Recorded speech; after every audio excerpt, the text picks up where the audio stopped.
What is up, everybody? Chris, today's DJing here. State of the Union time. I can promise you it will be better than the State of the Union that's coming later now. Don't know, don't care. We have John and we have Greg. Greg, how are you this evening? I am doing just awesome. How about you, Chris? I'm doing great. I'm doing great. I appreciate you coming on and can have a little chat and just have a grand old time. John, how are you doing this evening? Doing good. All recovered from the procedure today and just off a fresh failure of a live stream. So what could be better? Yeah, that's well, I can already see cameras lagging on my end, so this is going to be Yeah. fantastic. What's going on? I don't know what it is. I don't know what it is, but it'll work out. We'll be good. And just so everybody knows, my speech tonight was written by Joe Biden's crew. So if there's any gaffes in my speech, please ignore them. Somebody else wrote them for me. But Whatever you say, corn anyway, pop. Whatever you say. Yeah, there you go. Oh, good Chris, old the corn hate pop. mail. The hate What mail was you're that? going to get for that. It's fine. Listen. I don't care what any politician has to say. They're all full of shit, regardless of what party you support. All right, I don't care. They're all cherry picked numbers that they report on. We're doing great in X, Y, and Z. I don't care. All right, I really don't care. All I care about is having a grand old chat with you two gentlemen. So I'm looking forward to it. Let's say hello to some people real quick. We got CRC in the house. Um, Joseph Ramus. I wonder what DGen is up to this time. Well, yeah, DGen wonders what he's up to this time. So we're good there. California Crafts Club is here. Blue Jay Way. Chiro. Chiro with the Go Chiefs. Chiro, I put this on just for you. Come on. Put this on just for you, brother. Um, we'll talk football tomorrow night, but there you go. John's got the Eagles jersey. Just gonna Blue Jay. give it a hug. Uh, Just give it a hug. Yeah. there you go. Um, Blue Jay says, Greg, good to hear you. So that is nice. Joe asked, am I going to whisper and then walk off? I'm going to actually first turn to my left, shake an invisible man's hand, then turn to my right and walk off. Anyway, sorry guys, it's too easy. It's way too Anyway, easy. It's way too easy. Greg, we haven't seen you in a while. So how's everything been? I know you've been watching some stuff in the background of the craps world. So we'll talk about the state of the craps world and the state of just the world in general. But how have you been finding things, Greg? I'm doing just great. As you can see, we have our mascot here on the table. There he Yes. is. He's ready. He's ready to take on Craps in this conversation and everything. So I'm doing just fine. I got to say, you guys have been, not just John and you, Chris, but the Craps community has just been amazing. It's very entertaining. I saw, John, you had Myopia movie on, and I mean, that left me with a lot of questions, and more questions than answers, but it was definitely an intellectual conversation you had there. I enjoyed it very much. Yeah, he brings a good seriousness to the whole thing. I try to have fun and make these firesides like just chummy and conversational, but he's so smart and he brings, I think, some Uh, reality to it, which is kind of cool. I love, and he can back it up with stories, which stories, people love stories. So that was a fun couple hours we spent. mhm. If I had a question for him, though, it would be like, he seems very intelligent, extremely. But the takeaway I got is at the end that he wants to just load up the elephant graveyard and swing for the fences. And like he had me there. I was riveted. I was on the edge of my seat. But when he Yeah. said that, he lost me. Well, he's not a complete I don't degenerate. think I that's mean, so I did ask him that question earlier. So in earlier times we have talked, and he basically goes, he said, I play 220 inside, I press. I'll collect enough to recover that, and then I'll keep on going. And at his levels, winning 300, 400, 500 bucks doesn't. It's not done a dent in the percentage that he's buying in for. That's why he's shooting it really hard. But he does collect and does keep himself pretty stable. I mean, I think the impression you may have got is that it's just, lay it all out there and just go to the ceiling every time, and that's not how he does it. He definitely. I said, "Are you sure?" He's like, "No. I pull back. I definitely collect and get back that initial spread whenever I can." So he can just withstand. Interesting. He can withstand. He can withstand the 5-6 rollers because of bankroll size that the rest of us couldn't stand unless we were playing at way reduced levels. And actually, talking to him, Greg, is the reason why last week I did that episode where I did the $6 across pressed to the ceiling. Remember that? And I actually made $100 on that. That was kind of the response to kind of how he plays, which is like, hey, if you're going to do this, great, bet across all day long, but bring 75 cracks at it. Don't bring 1 crack at it or 2 cracks at it. Dollar spread, which gives me about 100 chances at it. And that was kind of inspired by looking at the small bankroll the way he looks at our size bankroll. Interesting. I wonder if we got a live look at him in my little reaction video. Was that JD in my reaction video that I did? Oh, that was funny. Oh, I don't know. I'm kidding. No, Mr. Press to 100,000. Oh. Please tell me, Chris, that was a prank. I don't know. I hope it was. I really that guy hope it legitimate. Was. He really plays good gravy. I mean, I saw it on TikTok, which is a joke of a place to start with. So I don't know, but it seemed legitimate to me. Like this guy was saying it, and that's how he plays. I don't know. I wouldn't recommend anybody playing that way. He said it like he meant it, didn't he? Yeah, he said it like he meant it, and he explained exactly what he was doing. So I mean, I don't know. I have a hard time believing he's ever actually done it, because it doesn't seem like he knew everything. He knows a little bit about the game anyway. I think I'd actually love to have that guy on the show, and talk to him and see if he actually bets that way. Maybe I'll reach out to him, but I think he said like that's what he would do if he went to the casino, and that if he wanted to win like $1,000, he would stick to sports betting, which I hope to God he's better at than whatever that crap he put up on the screen was.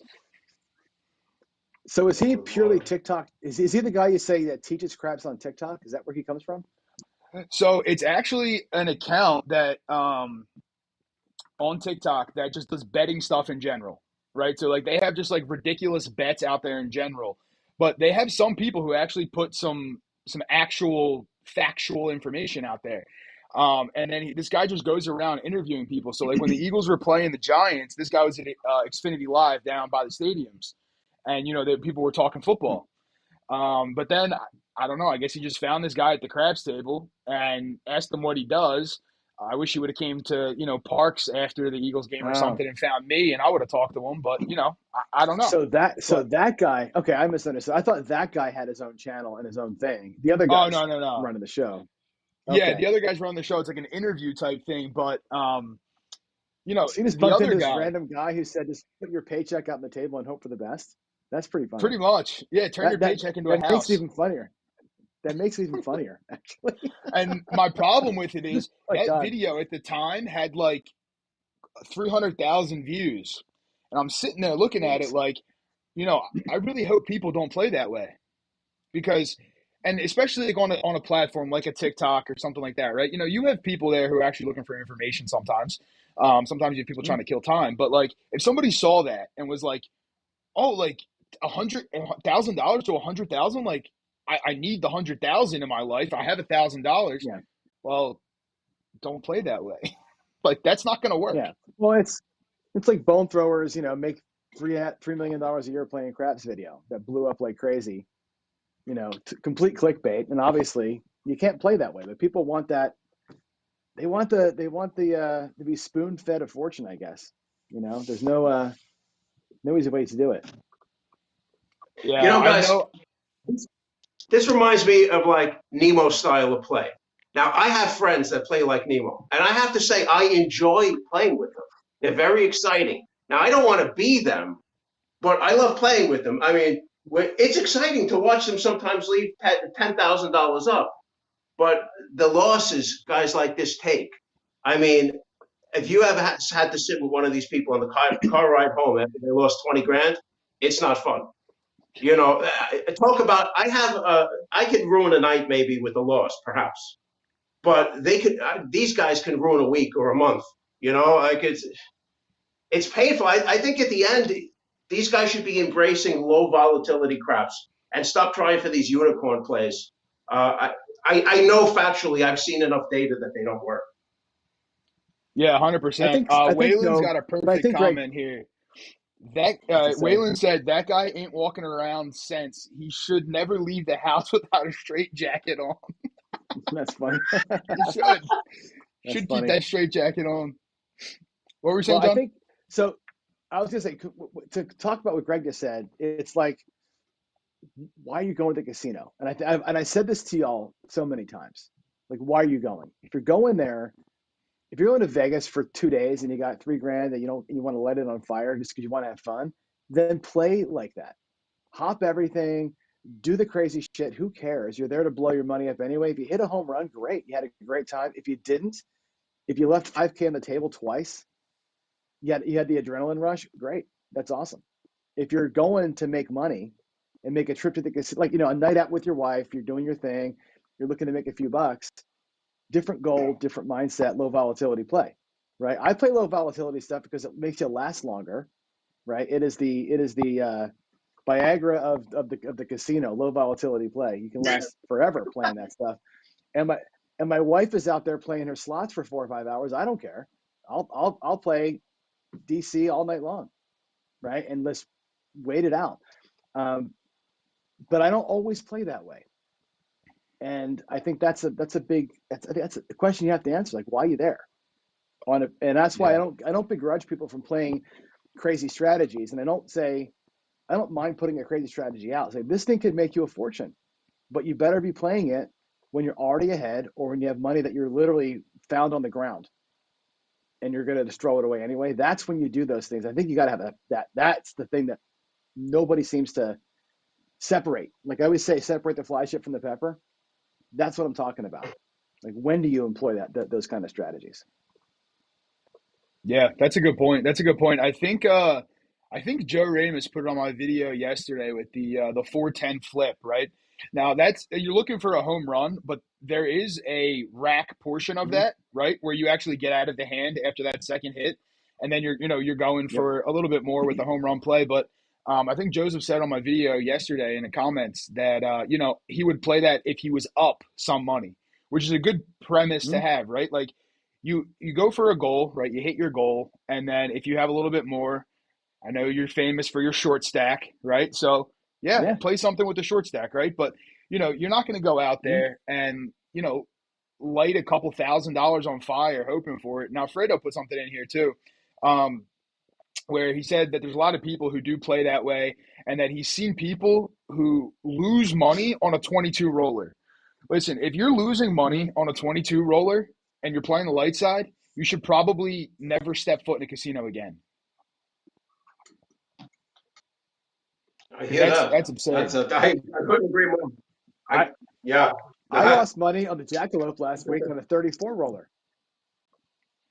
right? But you're not playing light Remember that? side though. No, but I That's true. still picked every single bet apart on that thing. But yeah, Yeah. you're right. If you're not, I think Dave Carlin actually said this today over, Dave Carlin from Same Bet. We were talking in the Craps chat, Craps Nation chat, and he's like, the decision between, are you a good thrower, or are you a good bettor? And, I think we can all agree that being a good bettor is more important than being a good thrower. And he's said, I have walked away from many 20 plus rollers, only making a few bucks.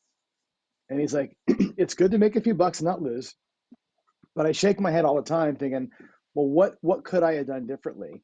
And he's like, that's where I'm focusing my energies now, is like maximizing when I'm out there, and that's kind of what we're all doing, I guess. But you're right. If you're losing money on a 20 roller, that's a problem, unless it's a 20 roller full of horns, come out horns, Yeah, like you were that's saying true. That's earlier. true. That's true. I mean, I know. I guess on a 22 roller, right? If you're playing dark side, obviously you can be losing money if they're sniping points and stuff. Yeah. But it's the thing with what all of us try to preach, right? If you're playing the light side, you have to regress at some point. once you regress and you take something off the table, I'm not going to fault you if you go for, table max or go do whatever you want to go do. Fine, you do you. I don't really care. I'm not going to tell you how to bet. But you have to pull something down at some point because Greg's favorite line, the elephant graveyard, will get you. It certainly will. It certainly will. I like your short stack, John, because I very much unconsciously play a short stack mentality when I'm at the casino. So I'll be playing the don't. I play different than you, but it's the same thing. Let's say I'm shooting for a $300 win goal. Let's say this particular time, and I wind up at about 350. That 300's going in my pocket, and the other 50 I may play with. I may even play at lower levels, but I may play with that. Now, if I can hit my next benchmark, so 300 in my pocket, 50 turns into another 150. Again, I will lock up another 100 or something to that effect, and I'll keep going. Now, there's times when you get the miracle. John, I've been on the table, and I've seen the dice go around 40 times. Nobody's made a point. I mean, it's rare, but it happens. So I don't want to swing for the fences. I don't want to see. That's not my goal. If it happens, so be it. I will be there to enjoy it. But that's not my goal. See, and we brought up Myopia movie. His goal is to hang around there until that happens. No, my goal is to enjoy that when it does happen, but to lock up my win goal. I think the biggest tool I have in my tool belt is my running sneak. So if I lock it up, I want to leave. And that's just how I do it. Yep. So, yeah, that's going to happen on occasion. But am I playing for that? No, I'm not. I'll be honest with you guys. You talk about trending. I'm a macro trender. I trend how a table is doing, how maybe a whole craps pit is doing. I'm not trying to trend what's going to happen every 3 rolls. That's going to drive you nuts, and you're not going to be able to read anything useful out of that. So I'm trying to build up. I will short stack, but you better believe I'm going to take my money and run. Now, with trending, this is my thought of it. You can't follow micro trends. That'll drive you as nuts as the dice influencer trying to just read every roll of the dice. You can't. It's going to make you nuts, and it's not going to be productive. So I want to get in there, and I think of it like this. I'm going to a craps table. There's lots of 7s around. I want to find good conditions for me to play my strategy on. So if I go up to the table, and you're damn right I'm going to use trends. If I see that a table's cold, I'm going to play cold. If I see there's something I don't want to see on that table, like a lot of come out 11s or just a lot of 11s in general, could be a danger sign because they'll start knocking you off your come out roll. So, yeah, luck is another tool. I want to use trending. I want to use luck. Now, what trending isn't? Trending doesn't mean that you have a guarantee on the next roll. No, every dice roll is independent. But, it's just like if I wanted to meet a wife, I wouldn't go to a convent. I want to be where I want to have favorable conditions here because I'm looking to accomplish something. So now, first guys, of all, dice don't influencers underestimate even a good Catholic girl. players. Right. Let's start with that. Hey, I don't really want a good Catholic girl. I mean, well, taking one of God's girls away from him is not going to put me in his good graces, so I don't want to play with that. But, yeah, I hear you. But, I want to see good circumstances. Is it a guarantee? No, they're right when they say, "Well, Greg, see, the math guys attack me on this. Greg, you're a math guy and you're following superstitious and hoodoo and nonsense." And no, but I want to be at a place where it's giving me a good crack at it. So, like, if I go to the hardware store and I'm looking around to buy groceries, I'm going to fail. So, no, they're right. The math guys are right. You could take math too far, by the way, but they're right when they say every roll is independent. I just want to be at the right place at the right time, and hopefully I catch it. So that's why I follow with the math guys. So the math guys are right and wrong, and I'll say this to them all day long. They're right in the fact that those are over the course of massive time, those are the probabilities and the odds, and that's what's going to happen with the bell curve or the pyramid. However, you never once in your life have seen that. You've never once in your life seen a perfect bell curve at the table. Not once ever. Any of us all put together have never seen a perfect bell curve at a table because we live in a world of variance.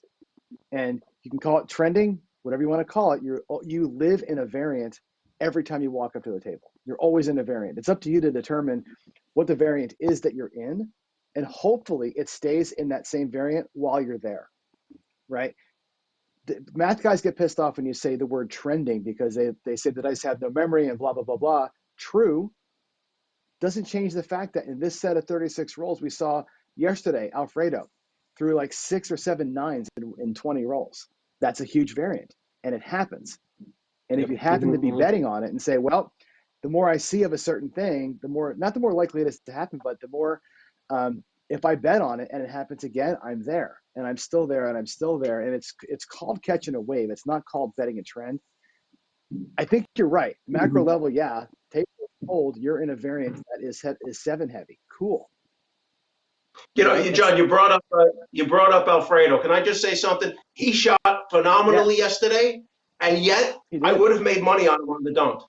He didn't hit a single point, which was amazing, and that happens too sometimes. So he talked about not being able to read it, have a crystal ball. Yeah, he did great. Congratulations. I was really rooting for you, Alfredo.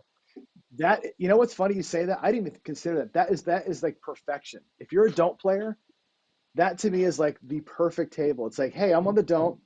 You're all pissed off at me. You know, you guys make all the money you want to during that roll. Just save the last one for me. And that's exactly how that went down. Everybody would have made a fortune. And I'll clean up the cake after I'll get all the crumbs. Thank you.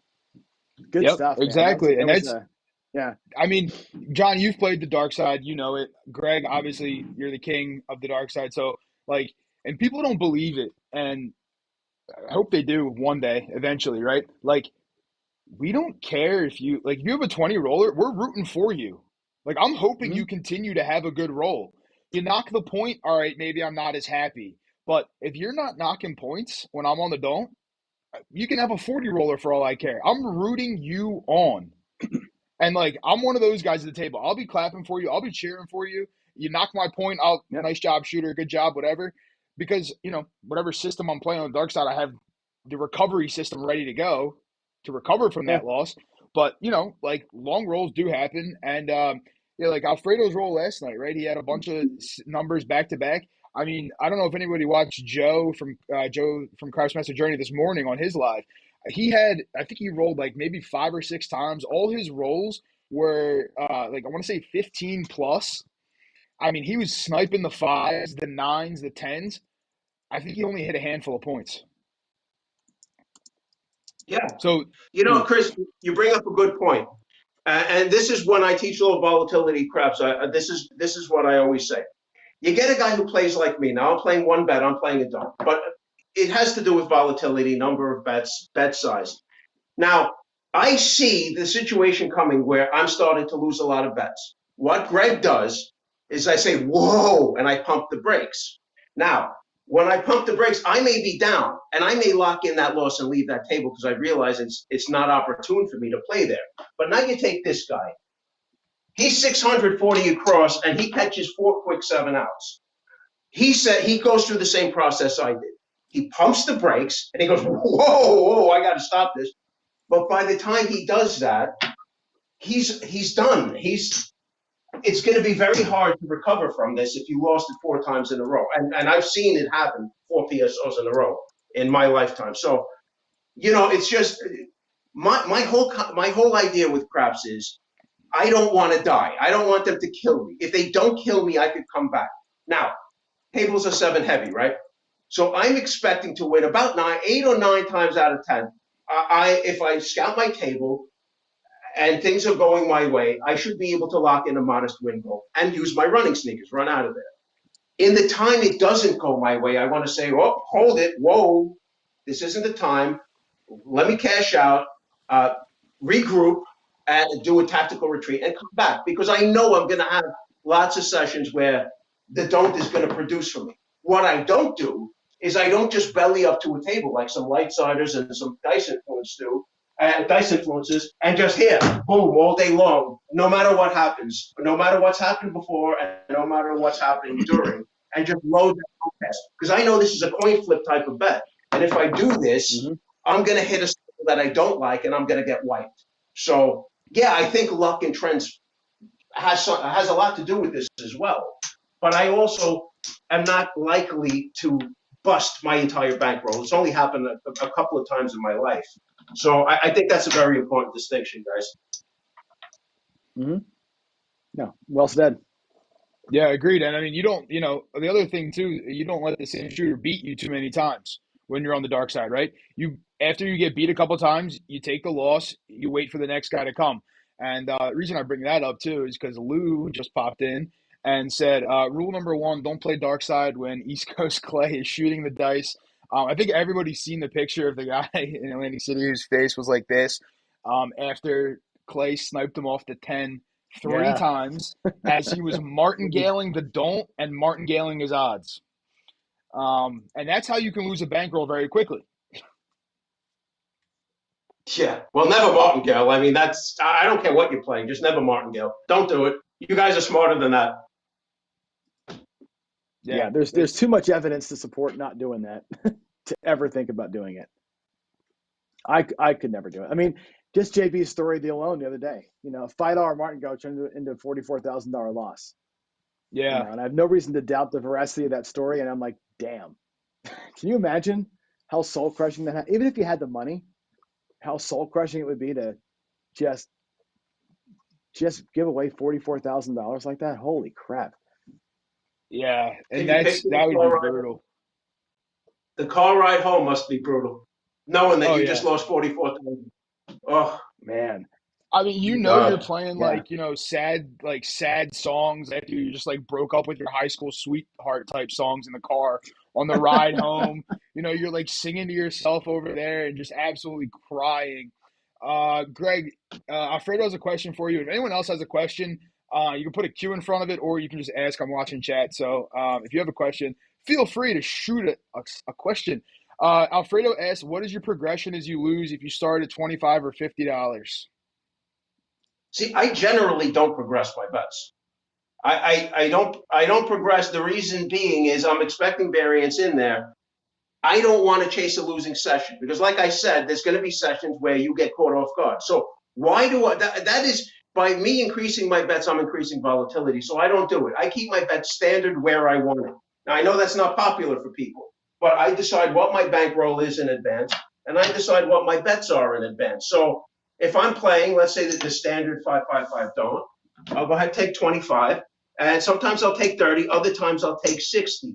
But I've decided my bet size, and I'm not chasing losing bets. The way I think of it, Chris, is when I go into the casino, I know exactly what I want to play, and I'm not going to chase a losing session at the house. So if I've made my mind up, I'm going to play this, and it starts going badly, I'd rather leave that table. And to the point you said before, if a shooter's hitting me 2-3 times, I'm going to stop. And as a matter of fact, I may take my bets down, and I may watch for 2 more shooters to see if it's truly over. Because tables, they can switch like that on the drop of a dime. So yeah. I'm not a chaser. I know guys think I'm insane not chasing. I don't chase bets. Mm-hmm. If I feel that need, I will probably regroup, get my wits about me, color out, and I'll go play someplace else if I don't like what's going on. I see no advantage in increasing bets. I only see an advantage in decreasing bets to lock in a win goal. That's me. I'm very mathematical about this, guys. Very precise. The casino is very adept at separating you from your money. So that's how I do it. I don't want to sit there when I'm the underdog and just make a bad day into a nightmare, into a complete disaster. That's me. So I keep them the same. So I got to ask you this: what about this notion of if you do believe in trends, right, and some variance? Let's say you're predisposed to bet 25 in the don't and 30 in odds, and it's not working out, right? What is the notion of reducing the size of the don't bet, but keeping your same bet spread? So if you're going to put $55 out there, go to 20 or 15 on the don't instead of 25, and take that extra 30 or $40, whatever it is, and grab a couple of numbers inside, or throw a come bet or 2 out there to get some right side action. If the table's going opposite you, don't go after it, but also don't keep beating your head against the same wall. That $60 is going to get No, taken I every agree. time for the next 3 or 4 shooters, but still use $60 to your advantage and jump into where it's happening for a second or two with something low volatility. Grab a 6 and 8 for $15 each and just a $25 dump. You have the same risk level, but you've got some additional action that might get you out of it a little bit, right? Do you ever do that kind of thing? Or you just say, screw it, I'm just going to stay on the one bet I know or that I trust, No. and that's it. I adjust bets. No? I adjust bets, but generally, just being Greg, unless I decided in advance to play light side, I don't play light side. But I've seen situations where a table, for me, is pretty much ice cold. There's a ton of sevens, but they're coming out on the come out roll. A lot of them, a good portion on the come out roll. Well, for me now, and this is why I hate $25 and $50 tables.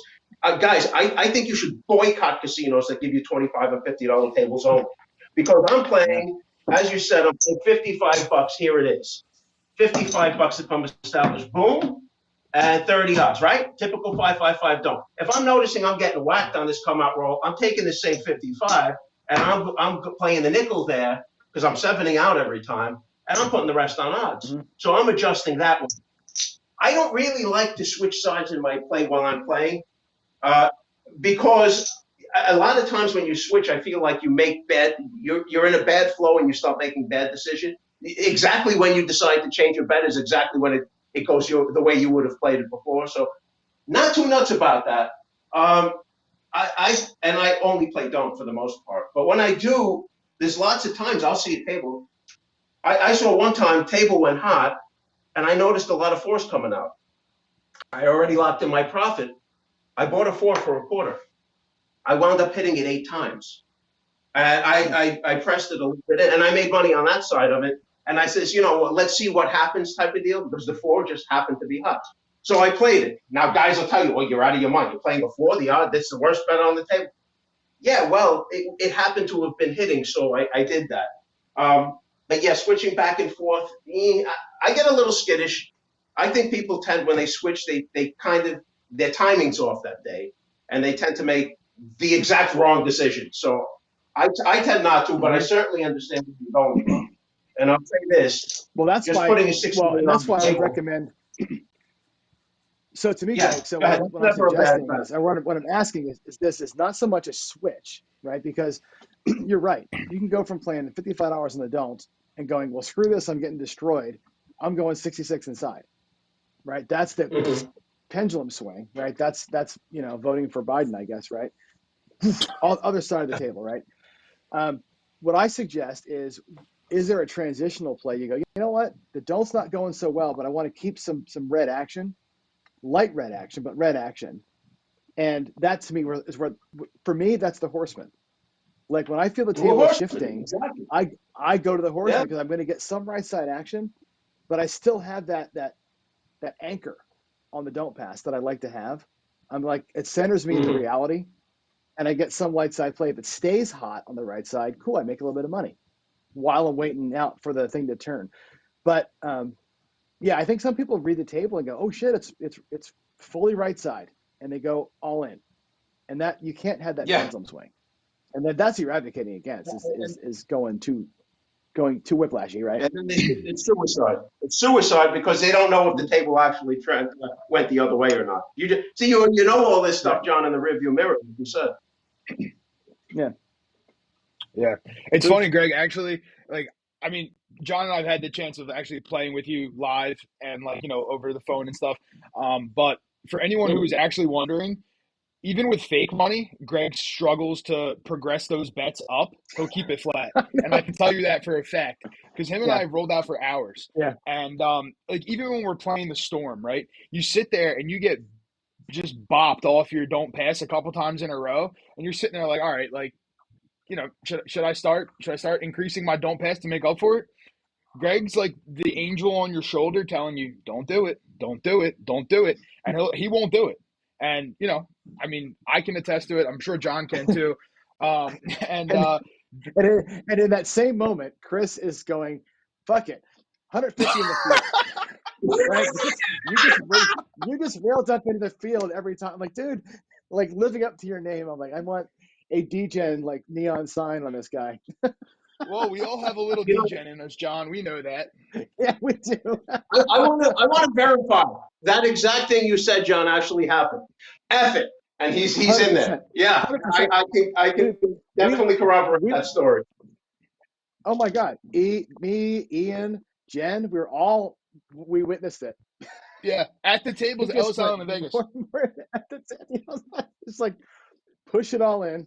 I'm all in. I got a deuce and a 5 unsuited. I'm going all in. That's what it is.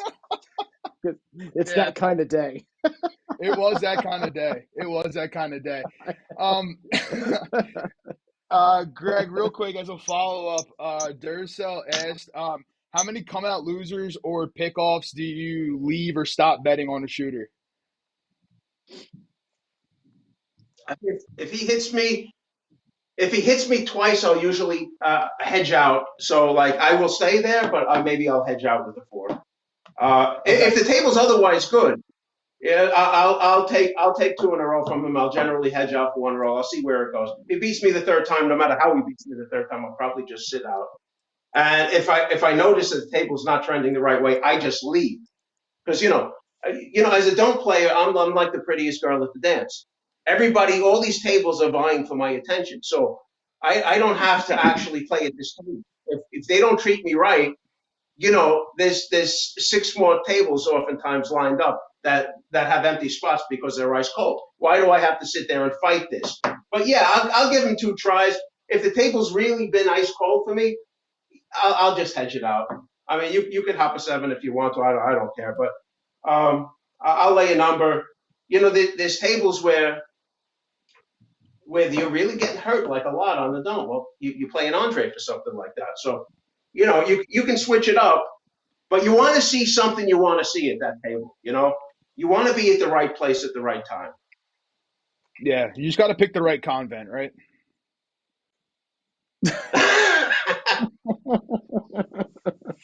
Anyway, yeah. Oh So Arnell asked a similar question. So you answered that one. Chiro is asking, do you play the ATS or hops? I can answer that one for you, Chiro. No, but Greg, if you have a different answer, you can certainly chime in. But I've seen you play enough. I do have. I have a different answer, Chris. It's hell no. Oh, okay. My bad. But don't say that in the comments. You're going to get in trouble. Yeah. All right, I'll stop with the comments. No, really. I leave the prop bets out.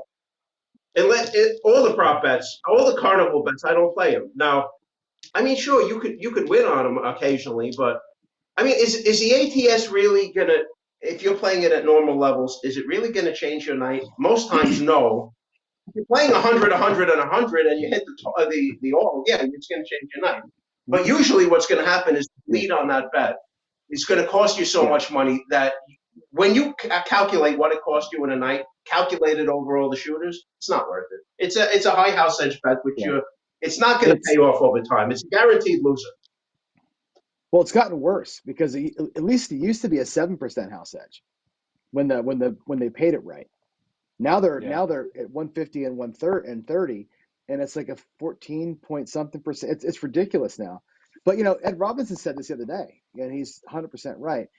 Craps has become the ATS game. It's not even about craps anymore. And I made this comment a while back. It's like you look at Facebook and all the guys with the chip porn pictures, right? 100% of those pictures are somebody hit the ATS. It's never I won because I had a great strategy. It's always I had a quarter on the all and somebody hit it. And that's what it's become, a lottery ticket.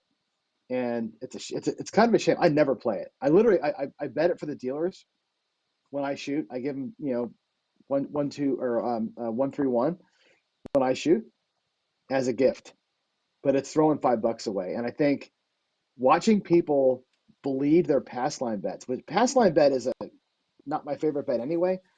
But if you're just going to give it away because the ATS goes down just to save it, that seems like a waste. Like that's a low house edge bet that you're just throwing it in the garbage can every time you have a 7. It's a complete waste of that. Of the goodness of that bet goes away because you're replacing your ATS with it, which I think is that's the shame of it. I hate seeing it. I hate it. I hate it. I love. John, let me say something. The chip porn. They'll take chips. Boom. They'll take pictures of them. Here we go. Let me ask you this. Do these same guys ever take a picture of the empty rack when they lose? Because I don't No. Oh recall yeah, ever oh yeah. seeing these pictures. I've seen a couple of those. Because I've let me seen a tell you couple of, something. in for 500, out for this, in an empty hand. I've seen Yeah. a couple of those There's a where they make fun of handful of It's them, but themselves. never, like, I mean, you can go in Yeah. any Facebook group you want, right? Like, I'm in a couple myself, and like, I'll refresh them, and I see there, Mhm. bought in for $200, colored up 1,600, and then they have their chip porn, right? And then you see somebody in the comments like, "Oh, what did you play?" And like they said, something, and then it's like, this guy hit the ATS, and I had 10 on the all. It's like, okay, that's why you won Yeah. that much money, right? Yeah. And the other problem with it too is like, even with like, because you brought up the Facebook groups, right? It's like the people asking like, Mhm. I have $100. What do I play? Yeah. I know you love You that stay question, home. John. I Yeah, mean, like, and yeah. if you go to the comments, I love going to the comments immediately, right? Because I'm sitting there and I'm like, oh, what do people have to say in the comments? And I go straight to the comments, and it's like 555 ATS, $25 pass line, hedge it with a $25 any. And I'm like, all Mhm. right, if you have $1,000, yeah, that might make sense. But if you have $100, that's $65 out of your 100 on the table right there. Yeah. Like, what are Well, you here's how doing? those comment strings are the same every time. It's like, I have X number of dollars. How do I win? I don't know what I'm doing.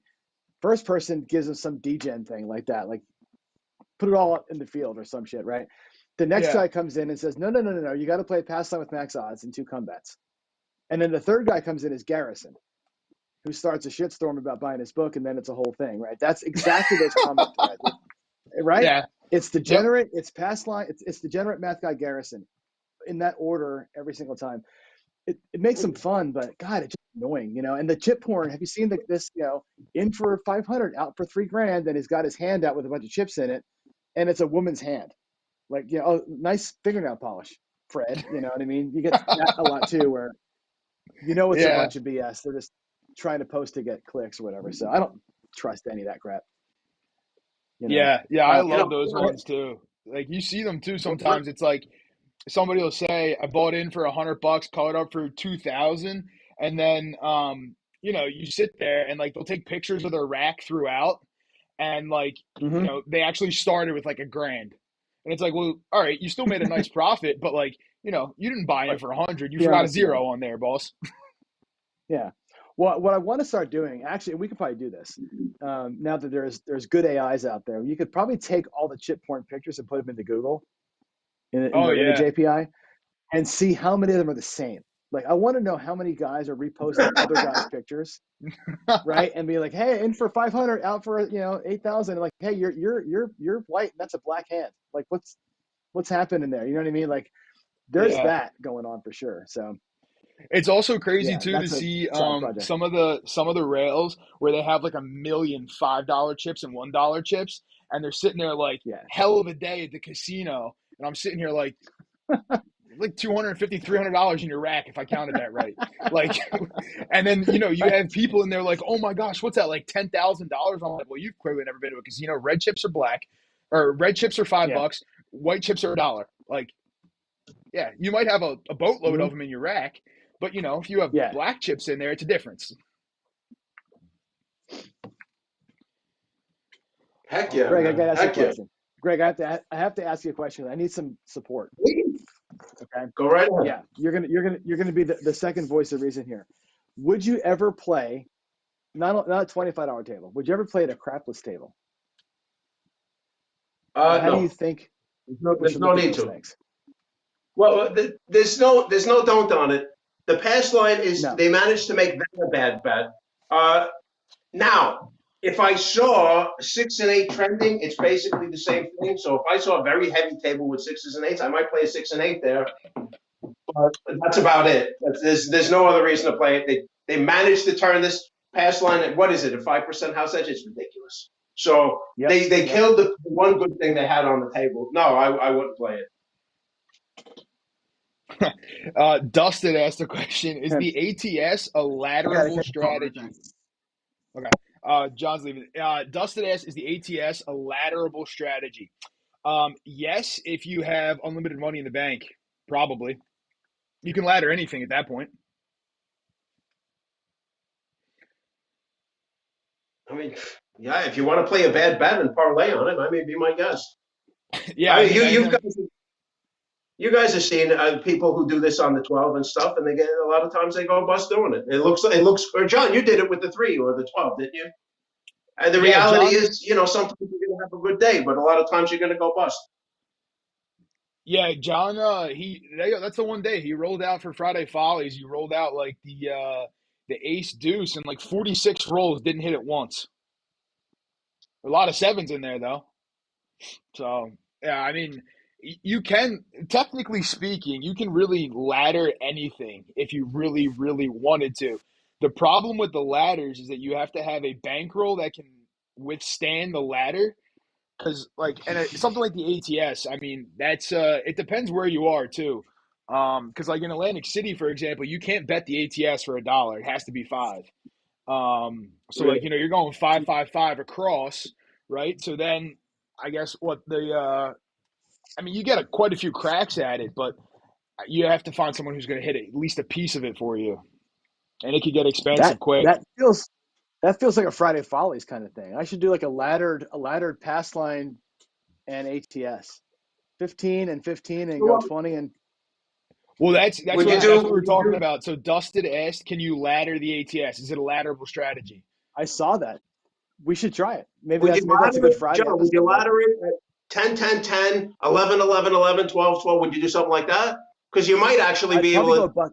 maybe, but I think it's for $1 I would do it. I wouldn't go 5 5 5 5 10 10 10 50. No way. There's no bankroll no, you that can support that. Although if you hit that, that'd be fantastic. If you could hit it like a small, like 11 ladders in, Yeah. might actually, I don't know. I That's mean, the definitely math Friday could be Follies to do interesting that. on it, and like I'd say, Darisol goes, if my aunt had balls, she'd be my uncle. Well, Darisol, if you're tuned into the State of the Union, you might actually hear that line or something along those lines. But we're talking craps, so I digress. Um, My God. uh, anyway, Chinese balloon. I like balloons. guys, Balloons are fun. Balloons are fun to play. yeah, right. guys, My I dog have likes a balloons. question. My I dog have a likes question for balloons. you two guys. For you two guys, I have a question because you guys are dice influencers and I'm not. So my question to you is, and I think every dice influencer should ask themselves this: since we're talking politics, we might as well throw in religion and dice control. We might and flat Earth. We might as well just turn Let's the do it place all. upside down. No, but really, I do have a question, guys. Do you think? And every dice influencer, I think they should answer this in the comments too. If you're a dice influencer, do you think you have a mathematical edge over the house? That's it. Me personally, you've seen me throw the dice, Greg. Yeah, No, you. I don't. Anybody I else? do not have Chris, an edge over do the you think house. you have? No, Okay, I because I listen. My whole I my think whole thing on the DI thing is that I'm comfortable doing it, and I think I can get my hits that I need to get out of the hand, and then whatever happens after that, it happens. I was practicing earlier, and my thing with the mathematical advantage is with my science background and my math background and stuff, I don't have anywhere near enough rolls logged to actually even start calculating it out. Like I could calculate it out, but the number, in my opinion, is so skewed because I don't have enough rolls in there to actually make it some sort of significant number, right? John, I know you're on your quest to get your rolls and stuff, but you know, I was practicing earlier. I had a couple decent rolls. I had a couple really short rolls, and I looked at my SRR after it, and I was right at it. I was right at even. I was right at a 7 right after it, and I was like, oh, okay. And my numbers looked almost perfect, like a perfect bell curve. I think I threw maybe 150 tosses, right? But I'm keeping a log of all my rolls to actually see it. I can tell you right now, it's nowhere near significant. Well, the thing is, how do I say this right? Because I've logged a ton of rolls, and I'm not great. We can all agree on that. But my SRR is about 6.4, 6.4.5 or so, which is good. It's a half a point up from where it should be, which is, I think, perfectly fine. Um, what you see though in that, what does that mean in real life? It means that out of all those rolls, I should have thrown 956s. I threw 971. Like that's what the difference is. It isn't like it's an enormous difference, right? My 4s and 10s, there's 20 odd more of each of those over the course of 5,000 rolls. That's not the kind of thing you can bet on. Like it's significant, but it's not bettable. And Yeah. I think to claim it, even if my SRR was a 7 and those numbers were 50-50 and whatever, still not enough to bet on yet. I think what Chris is saying is what I've been saying all along, which is like, let me get to the point where I can comfortably and confidently get a couple of rolls so I can play a squeeze play or a skill 66 to get myself set up. And then, it's in God's hands after that. That's kind of how I think a lot of guys look at it. The only person I know that's ever used the word advantage with his toss is Dominic. He's the only one that's ever said, I have an advantage, or this will give you an advantage. Everybody else you talk to, George, Ed, the guys we know in our group that will say it, Alfredo, same thing. Like, I'm hoping for the best. I'm giving them the best chance to succeed. They're going to get randomized by the back wall. I'm doing the best I can to give them the best chance they got to not get destroyed, right? That's what I think it's all about. I don't think anybody that we know has ever claimed the word advantage. And that's where it comes down to. It's like, can I influence them just enough to keep me safe? And if your throw's going well, you can be in a pocket. You can find a pocket of like 6 numbers that you're rolling more often than the other 6 numbers, right? And that's a good thing. If you can see some of that stuff, that I think is what, like Alfredo yesterday, right? All those 9s and 5s and 4s, right? That's all he threw in that whole session, or 8s, 9s and 5s, or whatever it was, right? That's a great pocket. Yeah, he threw 3 threes as well in a row, which was impressive, but didn't help him at all. Whatever pocket he's in, though, he's in that pocket because he thinks of what we're doing, like, or because we think of what he's doing, he's in the pocket. That's what you're looking for. You get a little pocket like that, it's great. Setting, tossing, if it has something to do with it, then fantastic. If it has nothing to do with it, and it gives you kind of the good mojo and you're feeling good about yourself and you enjoyed that time more, then I think that's great too. So yeah, and Alfredo said it with his pockets, right? Yeah. He said I follow my trending pockets, make it hurt and get out. Exactly that, right? And like, I mean, that's what you have to do though. And like Duracell put it up earlier. I'd have to go back and find the comment. You need like a 1%, 1.5% advantage, or 1.5% difference to have an advantage over the casino, which, I think right in those pockets, you may have it, but over the course of time, it's hard to actually get that 1.5% advantage. And that's why most of the people who set dice and the DIers and stuff will tell you that, like the ones who are actually credible will say that they may have a slight advantage, but it's nothing crazy, right? The people who are sitting there saying that they have influence over the dice and they can do X, Y, and Z on a regular, repeatable basis, I wouldn't listen to them because it's not possible. Yep. Well, if you look at the tournament that's going on, right, and look at the scores in the tournament, the guys have got some great scores, right? Some really high 20s. Tiro 28, right? It's one of those rolls. Yeah. Most of what I've seen, and again, I can look at the numbers here. A lot of guys are, actually, I'll look at them right now. There's an 11-10. Oh, that's me. 11-10-7 is me. 10-8-2 is somebody else. There's a lot of 22-8-2, 22-11-6, 18-5-5, 12-4-3. You see a lot of like really good ones and a couple of okay ones in there. Where I've said it right. If I could have 10-10-10-10-10-10-10 or 7-7-7-7 all the time, that's an advantage, Greg.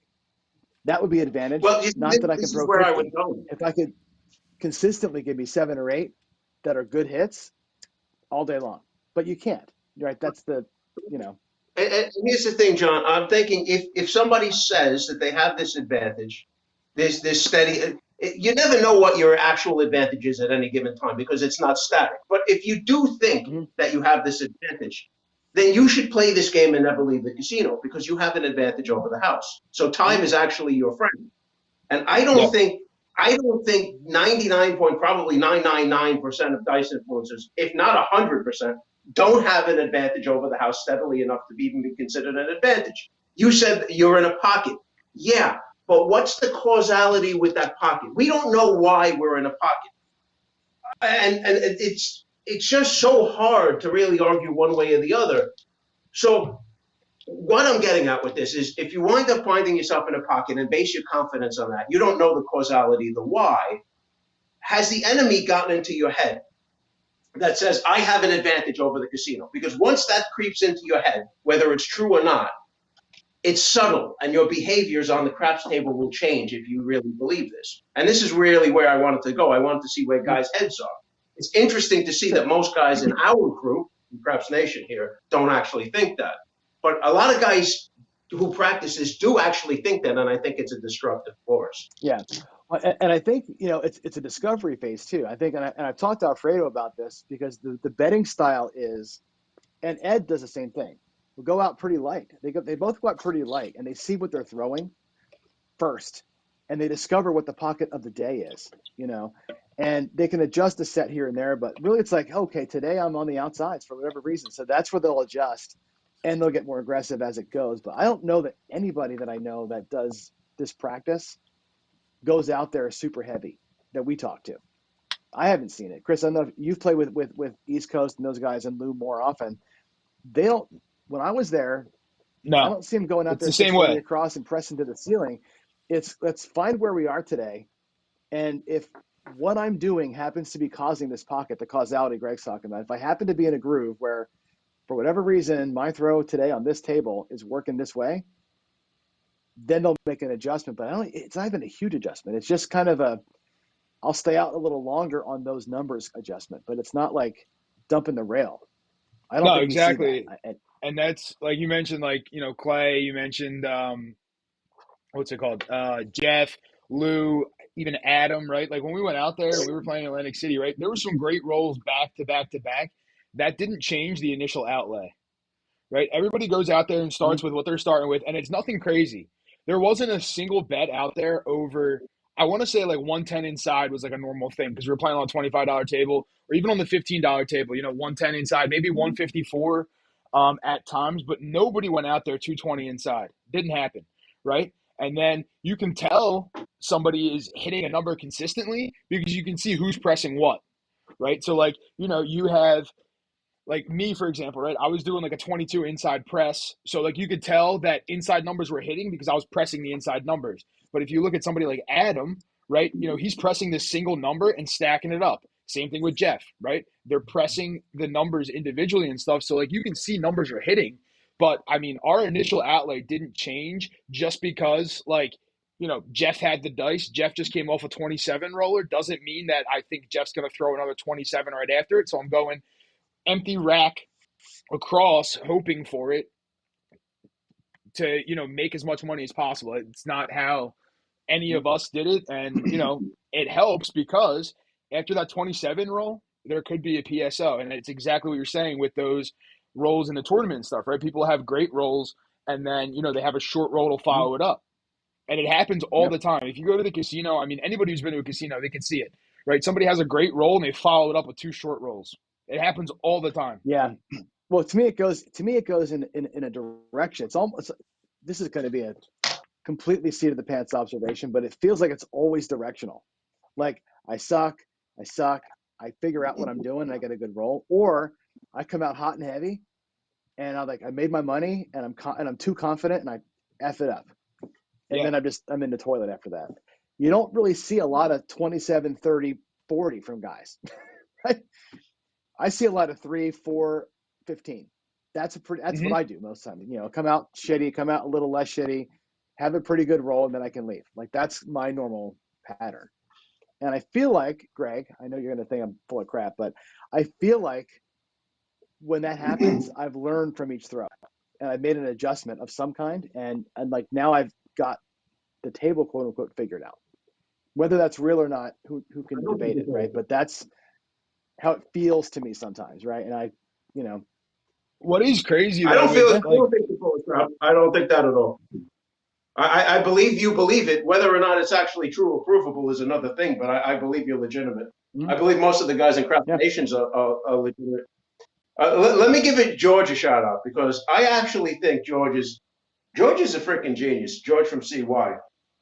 Because what George does is he goes out there. Now, if there's any dice influencers listening to me, do what George does.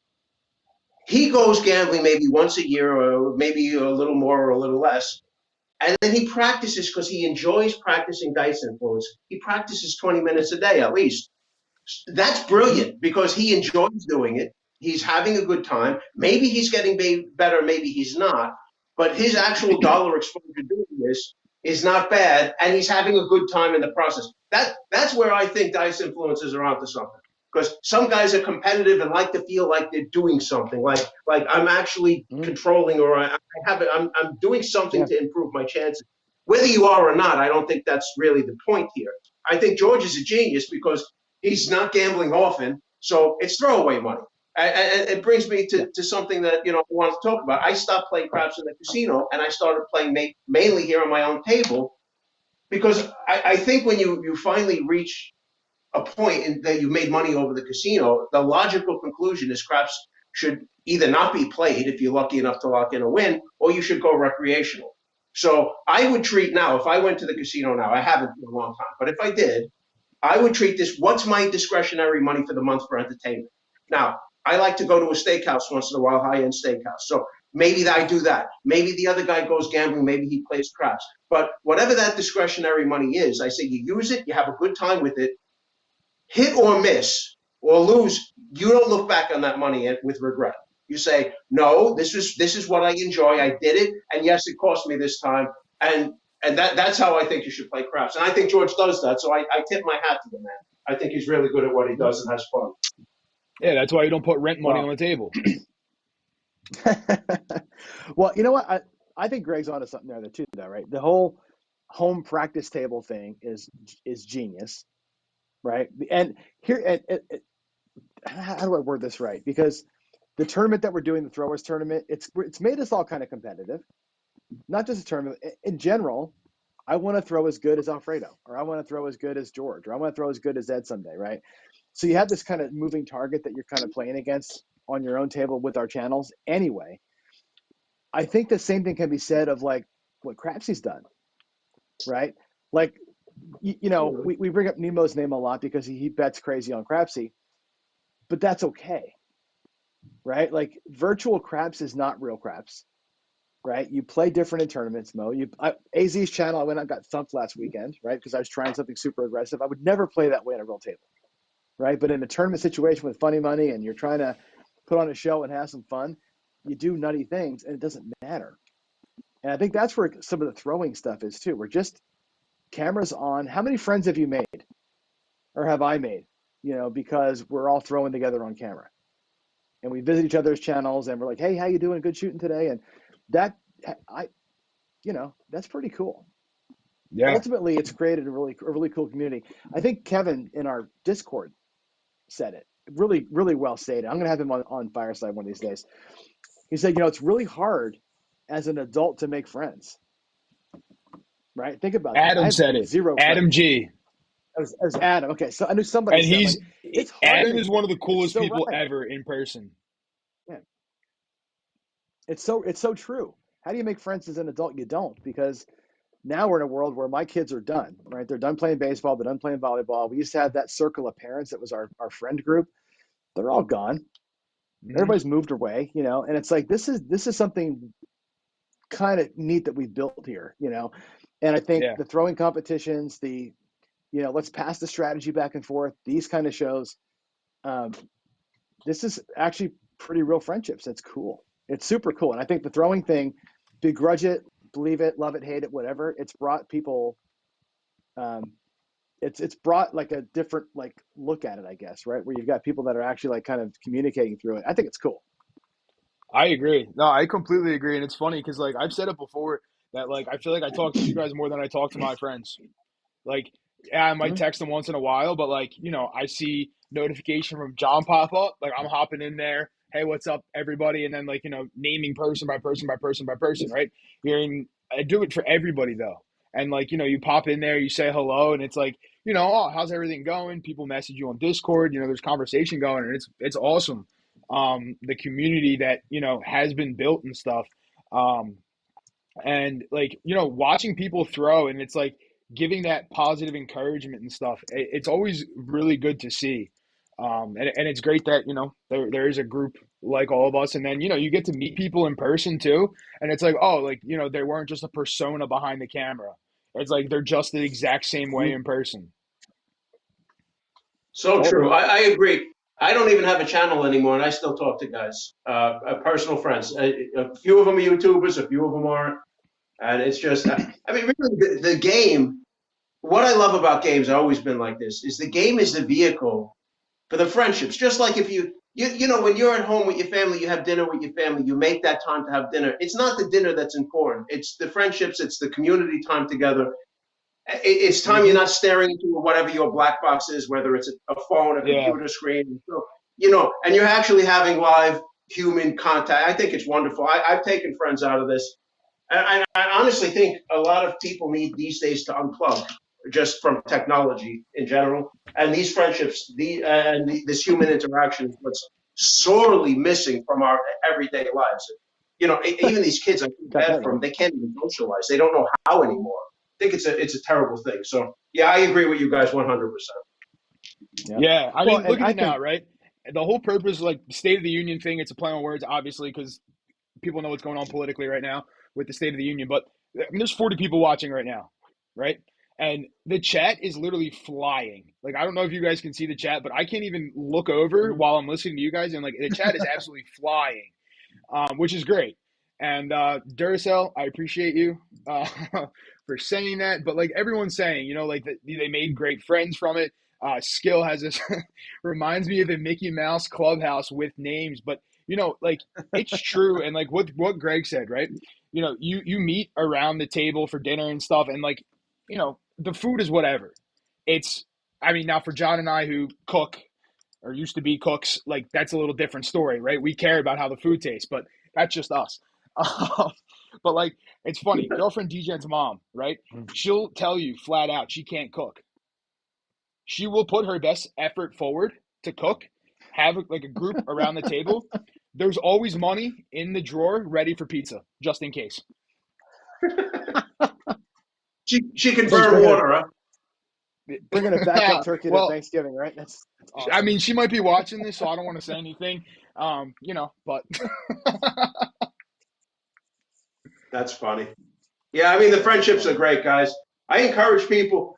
You know, the funniest thing is, guys, you think a lot of people make this assumption about me that they think because I'm a don't player that I don't love everybody and I don't have friends from all walks of life, and nothing could be further from the truth. I don't care if the dice influences or not.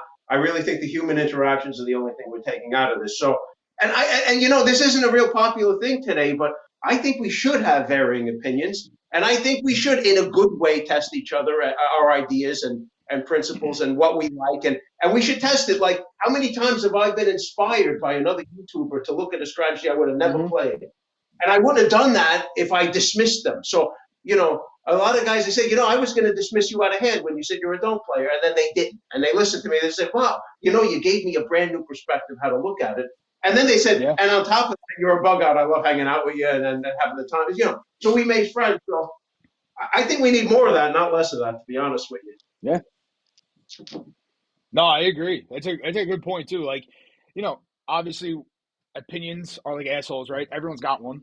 But even if we have different opinions, we can still be friends. We can discuss, you know, about the differences and we can find common ground. Some things you might not find a common ground on. It is what it is. But, you know, we're not all robots with the same opinions, right? And it's good to Right. have that discourse with it because if you know if you can talk about things logically, not getting super emotional about things and whatever, like if you can have a discussion, right? Say I'm a super light side player, but Greg's the dark side player, right? Well, he can teach something to me, maybe I'll teach something to him, but like it's that give and take that happens a lot. And like if you watch chats that go on and you watch people's videos, right, you're learning something new all the time. Hmm. Absolutely. Absolutely. You know, Chris, you bring up a good point. Um, I happen to I have friends from so many different walks of life. It's incredible. You know, I wanted to do a video and I stopped doing videos, but I wanted to do a video about fear in craps.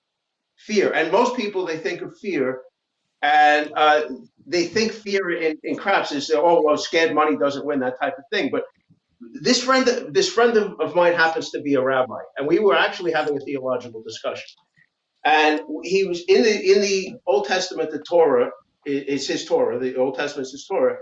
there's it says, fear of the Lord is the beginning of wisdom. And we were just having a conversation about this, and he said, he goes, yes, but he goes, the translation from the Yiddish is fear is not the right word. Fear of the Lord is, it's actually the word translates to mean more of a respect.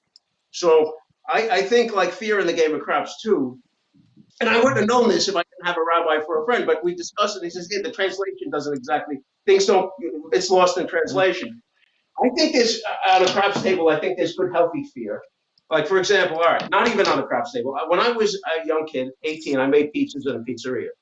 Now, I didn't fear the pizza oven. It was a 600-degree oven, but I didn't fear it. I respected it. I wouldn't put my hands on it because I respected it. And then I looked at the passage he was talking about. I said, that makes great sense. And I wouldn't have ever reached that conclusion if I didn't talk to somebody outside of my circle, outside of my frame of mind. I think these friendships are fabulous like that. You can learn something from everybody. But as far as the fear goes on the table, I'll tell you, I think I have fear when I play on this table. I have that healthy fear. I know that the don't is a 50-50 bet, and I know I can get on the streak. John, what did you roll? Nine don'ts in a row? You knocked 9 don'ts off in a row the other day? Yep. It was something ridiculous. I know that can happen, so a little fear is a good thing. But yeah, I like to have my viewpoint of the world expanded a little, and these friends that you never thought you would have really helped me do that. So I thought I would tell that little story. No, that's a good point, Greg. So talking about your viewpoint, I'm going to queue up a question because I have it here, and we're going to talk. So Skill, one of our good friends, right? Skill is like the puppet master in the background, right? He's always playing with the strings back there and doing whatever he's doing. But he asked me first. I'll give my opinion, then we'll give Greg, because I know we're talking opinions. He said, Chris first, Greg second. What do they think of the unicorn?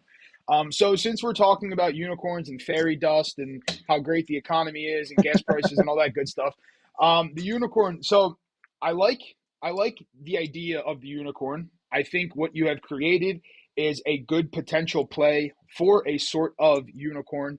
I don't think a unicorn exists. However, now with everything you can do, I guess you could put a horn on your head and change around whatever you want, pink tail, all that good stuff. But in all seriousness, with your unicorn, I do like it. Personally, I'd probably play the Storm over it just because that lay 9 with some other stuff gets pricey for me. I don't have a bankroll to play the unicorn, but I do like what you have created. So kudos to you, Skill, for creating it. I do want to see how it matches up against the Sims. John's going to do in win craps and stuff, but I think you did put a lot of time and effort behind it. You can see the thought that went into that, and even like not personally talking to you, but when people talk to you about it, you can tell that you've thought of every possible thing you could do because it comes across when you talk about it. So that's my 2 cents. I like it. Good job. And again, I would play it at a lower level. I just wouldn't play it at the main level because I can't afford it. But that's just me. Greg, thoughts on the unicorn? Well, I think he sparked an interesting discussion with the unicorn. I don't think there is a unicorn. And I think guys who try to formulate these strategies to get them to be positive EV strategies, it doesn't work. There is no unicorn. There's no holy grail. And I think one of the good things of coming out of that strategy and that mindset is really coming to the ultimate conclusion that there is no unicorn. There is no holy grail. They all lose. They all have negative EVs. I would personally play it. I think I would play. I like my dark side. I think it's the easiest way to get there. I think I have guys. I need every advantage I can when I'm playing against a casino. They're a behemoth, so I need low volatility. I need low house edge. I need the 7 on my side. I need luck on my side. I need my running sneakers. I need my discipline. I need my bankroll management. And still, after everything is said and done, I can still lose. And I want to drive this point home that you can still lose playing perfect craps. So, yeah, I think that what good came out of the unicorn is realizing there is no unicorn. So that's my 2 cents on it. Yeah, no Yeah, perfect that's strategy. exactly what I thought was going to happen. Yeah, yeah. That's what I No, thought, Greg, you were going to say. what's funny is every strategy, you can break every strategy down. Doesn't matter which one it is. And you can bring it down to the nails and say, this one is going to lose. This part of the strategy will lose X number of times. It will win X number of times. And you can do all that for every single strategy. And it all boils down to the exact same negative EV. No matter what happens, right? If your a cross bet wins as much as it's supposed to win, if every number hits exactly the right number of times, and so does the 7, you end up upside down, right? Yep. Just the way that craps works. So there's no solving the game. Unicorns like what Dylan did, and the Moonbow to some extent, the Casino Quest, Squeeze Play, all those things, right? They're designed to shorten the exposure time, and they're designed to give you. None of us can afford to play like Myopia Movie does. We can't afford to go out there 220 across 100 times in a given session. We can't afford to do it. But if your first 2 roll strategy works most of the time, which the Moonbow does, it works the majority of the time, you have an extra set of chances at that. So you buy in for enough to do it 5 times, you actually get 30 cracks at it if it works out. That's the point, right? It's not about beating the game with a strategy, because you can't beat it with a strategy, but it gives you extra bullets in your gun or extra arrows in the quiver, however you want to term it. That's the whole point of it, is to give yourself more shots at it. Now while we're blowing our shots trying to make money with a unicorn type thing, are just racking up money on the dump, right? There's the difference. It's like the low volatility don't pass, just collect, unless you get that bad strain like I had last week. The Moonbow player is also collecting a little, collect a little, and then hitting the home run, maybe. And they just want the shot at it. So I can respect it. I respect the amount of work that went into that thing. I know Skill destroyed his brain trying to make it work.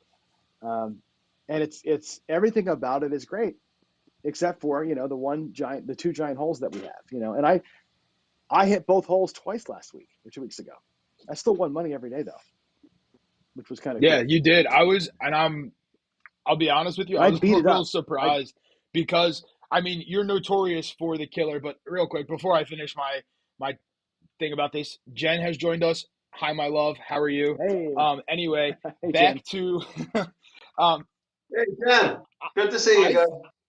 I really thought what was going to happen with that was you were going to throw the 9 on the come out. You were going to snipe the 9 right back. You were going to throw it again on the next come out. Like I was just envisioning the perfect storm of God. absolute just destruction for it. And it did stay true and it did work. So that's Yeah, why, and yeah. like you said, I right? did And I snipe said it. it too. Yeah, You did. And yeah. it I, still stayed good. And mm-hmm. Skill put a lot of work into that one. And Yeah, it's like I super said, it's impressed. evident. Yeah, it's one of the only strategies, that one and the squeeze play, and I suspect the skill 660 when I run that one will be the only 3 strategies that are pure right side strategies that are designed pure right side that'll make it as far as a paycheck. Everything else that I've done is the dolly's going to make it for sure. The ladder from Wayland that ladders are going to work when they work. That thing is 6-0. The come Yep. betting strategies that don't come all those things that we think are typical low volatility, the 3-point Johnny, that they all work perfectly like they're supposed to. They're great paycheck strategies. That one and the squeeze play, surprisingly, were the only right side strategies that made even an effort at it, and both were solid. Yeah, John, they were. I don't really love the skill 66 because I have a very big problem with giving away your first and second wins on a strategy. I think if you're going to make money, you're going to make it in the first roll. And again, this is just my way of playing it. I would just rather play the 66, not regressive, or find a $10 table and play 44 and just leave it alone. I think this will ultimately 44 inside will ultimately outperform the. And you guys should run this. Run it through win craps if you want, or run it on your tables. I think you will ultimately do better. I think the varying of the bets does not help you at all. I think it's actually a negative on the skill 66. Sorry, skill. I love you, brother, but Yeah, I want to make it as fast as I can, and I want my money off that table. So so to I me want to get to my that break even. I want to collect my 3-4 wins, and then if the table's behaving, if I'm going to play light side, this is where I am all day, 44 inside. I don't want to play 66. And if I do, I don't want to start parlaying and pressing up my winnings, none of that crap. I don't actually think it's in your best interest, but that's just my 2 cents. So that one I've won with most consistently. I win that one all the time. Like, and what I do with it though is I'll go 66 to 88 and pull it down. It's $50, right? And that to me is a $50 almost guarantee. If I can throw the dice at all or get somebody else who can, that's $50 every single time. I don't go 66, 88, 44 and play forever. I just rack the 50. I may go out and do something different. I may grab the 4 and 10 or something different with it, but that's what I found that if you scope it down to just the 2 rolls, you're solid. You know what I do sometimes with it? With I take the skill 66, and like you said, right, you get your 2 hits, you get your $50. I start throwing some DCs out there after it. So then I made my money. Now I'm looking to make a little bit more money on the side. And if I get picked off, I get picked off. Obviously not great. Yeah. But in those like medium roll ranges, I mean that works beautifully. And I've done it a lot of times too. Yeah, I did a don't pass with the skill 6. I did a 25-hour don't with the skill 66, my local, about a month or so ago. And took the $50, right? 66 to 88 to pull it all back. I put the $50 I won on the odds on the don't. And when the 7 out came, I doubled up that money. Like that 50 became whatever it became, whatever the point was. You know what I mean? I used it as the odds, and just got a freebie out of it. I think that's a way that I use it. I don't sit out there and wait for it forever. Yeah, I think it's a good tool. Now, when I go 660 as a paycheck, that'll be interesting because the skill 660 will win a paycheck. It's $500, so it's 660 to 880 to out. And there's going to be days where I make that in 2 rolls. There's going to be days where I lose that 3 times and have to make up 2K. And that's going to be interesting. Can I make up 2K when it does go right? For that, I'm dying to see how that one works out because it's like Greg said, it's volatile, but it is a quick hitter if you can make those 2 rolls. That's the thing. Yeah. It's true. That's why I practice. But you asked earlier, right? Why do I practice throwing? So I can make that happen. I practice throwing so hard so that if I'm in quote unquote the groove and I think, you know what, I'm actually in the pocket right now, it's 660 inside for 2 rolls. And then let's make that money. And that would be not an advantage is the wrong word to use, but that would be like the dream. To be able to pull that off and say, yeah, I have the confidence and the skill to be able to do this. And let's get 2 inside hits. Nice, man. Hey, listen, I see why you're trying it. I don't know what effect you're having or not. This is like kind of arguing flat. Yeah. It's like arguing flat Earth. It's hard to prove. And I'm not saying you can't do it or anybody can't do it. I'm saying it's impossible to prove. And it's not static. You never really know what you're doing. But I respect you for doing it, absolutely. Well, I respect the guys. Here is the thing about it. And I think unequivocally you can say it is possible to control the dice and predict an outcome. 100% possible. Physics demands that that's possible, right? Somebody somewhere can make the perfect throw, hit the diamonds perfectly, and have them land. It is physically possible to do. Whether or not a person can actually do it is the question. Like physics means you can do it. There's no way you can't. There's no way to say that it's impossible. It may be. They've tried this with robot arms, John, and there's nothing conclusive that says that it can be done, as far as I know. That robot experiment was horseshit. They did it wrong. I would make a better robot than what they did. They went out to disprove it, not to prove it. They have some interesting robotic arms now, though. Yeah. Like, I think I was telling you about it, John, right? So but it's not even about. Hold on a second. Hang on one second. I want to finish this point. It's not even about the robotics, right? It is possible. Like, it's also possible to shoot an arrow so hard that it hits the moon. Physics, it is possible to generate enough force to clear the atmosphere, right? Whether or not you can actually pull it off, given $100 trillion, probably not. But it's possible to do, and that's where dice control is. It is possible to execute a perfect throw. Whether or not a human or a robot can actually do it, that's where the improbability lies. And the degree of improbability is what we argue about. Is it do I have a 1 in 1,000 shot of pulling it off? Like, is 1 out of every 1,000 of my rolls good enough to say I was under control? Or is it 1 out of 100 or 1 out of 70? That's the part that I think nobody knows the answer to, but it's possible. Anyway, Chris, go ahead. I just want to know, can you calculate what? Well, I'll go to my comment in a second. I just want to know, can you calculate the trajectory and the speed that I would need for an arrow to hit the knock it No, down? but for the spy balloon, absolutely. Anyway, there's at least there's anyway. 100,000 guys in Texas that want to have that shot. I can tell you that. Yeah. Well, I mean, we can go Give out me on the a balcony right trophy. now and do it. One of those big But ass wooden crossbows that I can just kind of launch a metal spike in the air. God. yeah, right. No. So what I was saying with the arm. So like now in Pennsylvania and a couple other states, right? You can play online craps with a live dealer. They shoot on a table. I think it's like a 8-foot table, I believe. They have an arm that throws the dice.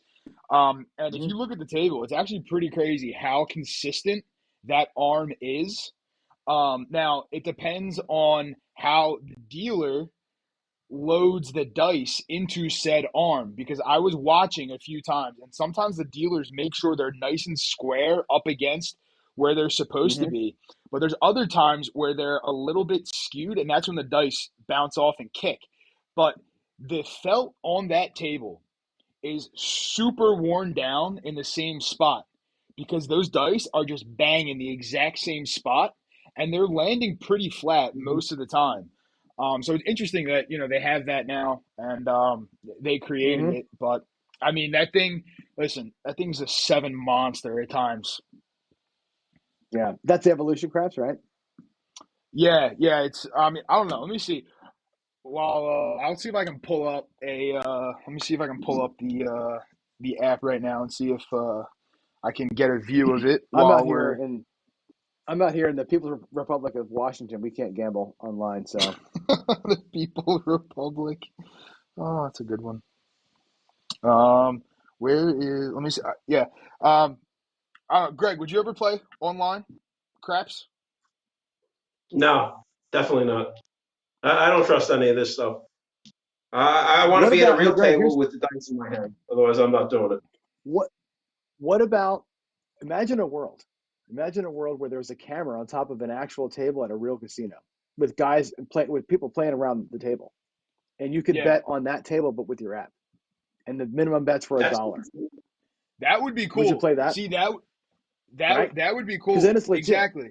It's an actual Yep. table with people and actual everything, right? You're just playing it virtually. You can have like a 10,000 people playing at the same table, but it's actually like a table at some casino. I would do that in a minute. yeah. Yeah. That sounds doable. I'd still I don't rather care if be I'm in there your at the house. table. I roll a lot of sevens. It would help my cause to be at the table. Right. So here's a Greg's got to live go at like look 5 in the morning and just do it. Yeah. at the table. Right. So you can place your bets. Right. Guy loads the dice in. Once the bets close, you'll see it comes to the table, and that's the view right there. And then boom, you see the number. But let me get rid of this betting screen here. Oh, they changed the felt. There you go. They changed the felt. So the felt was Now it's super, softer. super worn down. Now the felt's actually pretty clear. I can't get a good view of it, and I don't want to get copyrighted on anything, but maybe one day I'll go live and play. Um, but That's cool. the felt was super worn down. It was unbelievable. Oh, look at that. Hey, John, I was thinking watching you shoot for this shooter thing that the Preps Nation's doing. How funny would it be Mhm. if I actually shot that thing and beat everybody? I just think that would be comical. You know what? It's too late now, but I was hoping that somebody would enter it that's just a random thrower, like a purely like huck'em and chuck'em guy, because not that it adds legitimacy or anything like that, but it adds a layer of like, yeah, let's inject purposefully a human throwing with randomness. I suggested that, or even like having like Windcraps enter it, but Windcraps of course skews the whole thing because you it's got to be human throwing the dice. But I wish we would have had somebody that's like you enter it, and we'll do it again. I think he's going to do it again in the summertime. Nobody asked me. I would have done And yeah, well, I mean, it's too late now because they cut it off February 1st. But I think the next time we do it, I think you should enter. I think we should have a few people enter, and just huck them and chuck If you them, want to because laugh at me, I'll do it. I won't laugh at you. No, Greg, you're gonna go on a 40 roller. I've seen you do them too. I've seen Greg do 40 rollers. Yeah, Greg's hit a fire bet before. Oh yeah, 100%. Yeah, it's feast or famine with me. It's one or the other. Either it's going to be PSO after PSO, or I'm gonna embarrass everybody by outrolling them. It's just how it tends to go for me. It would be funny. It would be funny. So Victor asked 2 questions. 1, why don't we do more live action casino stuff? And 2, how hard is it to use a cell phone camera live? First of all, getting the permission to film in the casino is extremely hard. If you've ever asked, you'll see how many hoops you'd have to jump through to even attempt to get said permission. Obviously, there are some people who do have permission. Obviously, you need a big enough channel like Hawaii Crapshoot or something like that, like those guys. But there's a lot that went into actually getting their ability to film in a casino. The other thing is, how hard is it to use a cell phone camera live? Have you ever pulled your phone out to check a text at the casino and the pit boss is yelling at you? I know I have. Yeah. They don't let it happen. Yeah, I've seen.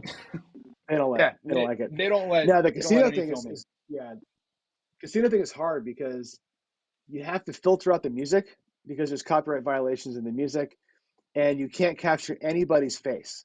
So anybody walking by, any of the dealers, like all the angles have to be right. It's very difficult. People have to sign disclaimers, even to have their hands on screen. Like it's a lot. We tried it here for the Craps for the Cure in Washington. No go. It's really tough to do. And I've seen guys get pulled off. I've seen guys have like their phones like this in their pocket. You know what I mean? Like with the camera obviously on, and a guy wearing like a hat with the camera in it in the hat, and they sniff that shit right out. They don't want anything to do with being filmed. Yeah. Yeah, well, that's so when I did my so you want to be a professional gambler thing, I was going to try to order those Ray-Ban glasses, right? That have the camera in them and all that kind of stuff, right? I was looking at them. I think those things look silly. They don't look like actual glasses. Like you can clearly tell those aren't glasses. So yeah. Now, Victor, like I said, right? He said HCX does it. Big AZ did it too. Yes. Hawaii Crap Shooter does it. They have relationships, though. Exactly. They have relationships, and also, they're at what's it called? They have a lot of time into that. They go to the same casinos, but it's those relationships times that got them there. And then also when they're doing it, it's a private table with all their people on it usually, right? So it's a little bit easier to get filming permission for a private table, even for the event in Atlantic City that we wanted to do in April. Getting filming permission for that is almost nearly impossible to the point where we're not even trying to do it because I asked about it. And it's going to be really, really hard to actually get permission from the casino to film, even if we have a private table and if I got everybody to sign a disclaimer or a disclosure form letting me film, it's still an issue. But I got Charlie from BGE coming down here, so I'm going to see if he can get something worked out either by him or what he can do in Biloxi. But he's got buying power, so if I go play with him, we'll see what we can do. I'll play with him on a table if he wants to. But it's not the same universe. Atlantic City's not a good place for this, like you said, Chris. Yeah, exactly. And I've asked my local before too, right? I've even asked them, and they gave me a couple ideas, I'll put them in quotes, that could potentially work, but it would be up to the casino boss on that specific day if it would work. And I'm telling you, like 2:00 in the morning with a private table type thing. Not talking about prime time with a private table, not talking about, normal time at the private table. I've asked multiple times, they will not allow it just based on the casino. And like John said, once you get the filming thing, then you still have to get rid of the sounds in the background, right? Because you basically turn off all the mics and it would be a quiet filming basically. right? So like even when Brian and like when he puts out his videos, right, they're live occasionally, but most of the time those are pre-recorded videos where we can sit in like for example here, I can sit here and I can pitch down all the background noise and I can bump up the closer sound on the Mm-hmm. cameras, right? So like all you would hear is my voice or the guys at the table. However, when you're live, you can't do that. It's really, really hard to actually pitch those sounds. If you have the equipment, you can, but I'm not going and buying that equipment just to film live at a casino that I probably wouldn't be able to. That's just my 2 cents on that. And I know John's I had a would love to million do it. issues. Yeah. It's just hard. It's just, I wish they would let you do it, but they just don't. And it's understandable why. Mm-hmm. And like I said, the Hawaiians have a really good deal with the Boyd folks for sure. And Jeremy at Color Up, it's taken him a year to get to be able to film with the GSR. Yeah. You know, And that's, it's not the thing that they just won't let you do it. So, yeah. yeah, I mean, and like, I know you and I know Ian and some others were working with trying to get it for Craps for the Cure. And I mean, that stuff got shut down Mm-hmm. almost instantly. And that was, Yeah. a charity event that we were trying to put on. And that got shut down. Mm-hmm. So, yeah. Even with guarantees, even with like, we'll guarantee X amount of dollars buy-in, they don't want to hear it, So, yeah. Guys, exactly. I think it depends where you go. It depends where you go. I don't think Victor believes you. Yeah, I see. I see the chats. Believe If me, you go and you wire $50,000, believe me, things happen. So Charlie would do something like that. So, money goes a long way. Believe me. Oh yeah, oh yeah. I mean, that's what I'm saying. Like even for the private table, right? They can. The host said they would consider letting us film. That's with guaranteed 12 to 16 of us with a guaranteed buy-in. Can't step up to the table if you don't have X amount of dollars. Plus bracelets on saying that we're supposed to be at the private table, and then not to mention the fact that all of us are staying there for at least 4 days, and still like it's a maybe type thing. Now, I mean, Victor, I'm talking about Atlantic City from experience. All right, I've asked there many times. He just put it up there. We'll all sign up for markers. I don't know if that'll even work. You have to have a relationship with here in people. Washington, it's a state law. Like it's a state law, you cannot film in a casino. So there's no getting around that until we get rid of Uncle Jay. I wonder if he's asleep by now. It is 9:39. Oh, Siri was checking if he was asleep. Siri's not asleep. All right. I guess since we're, I'll put it up here quickly because Dustin asked. I shared my running gun with someone in Craps Nation.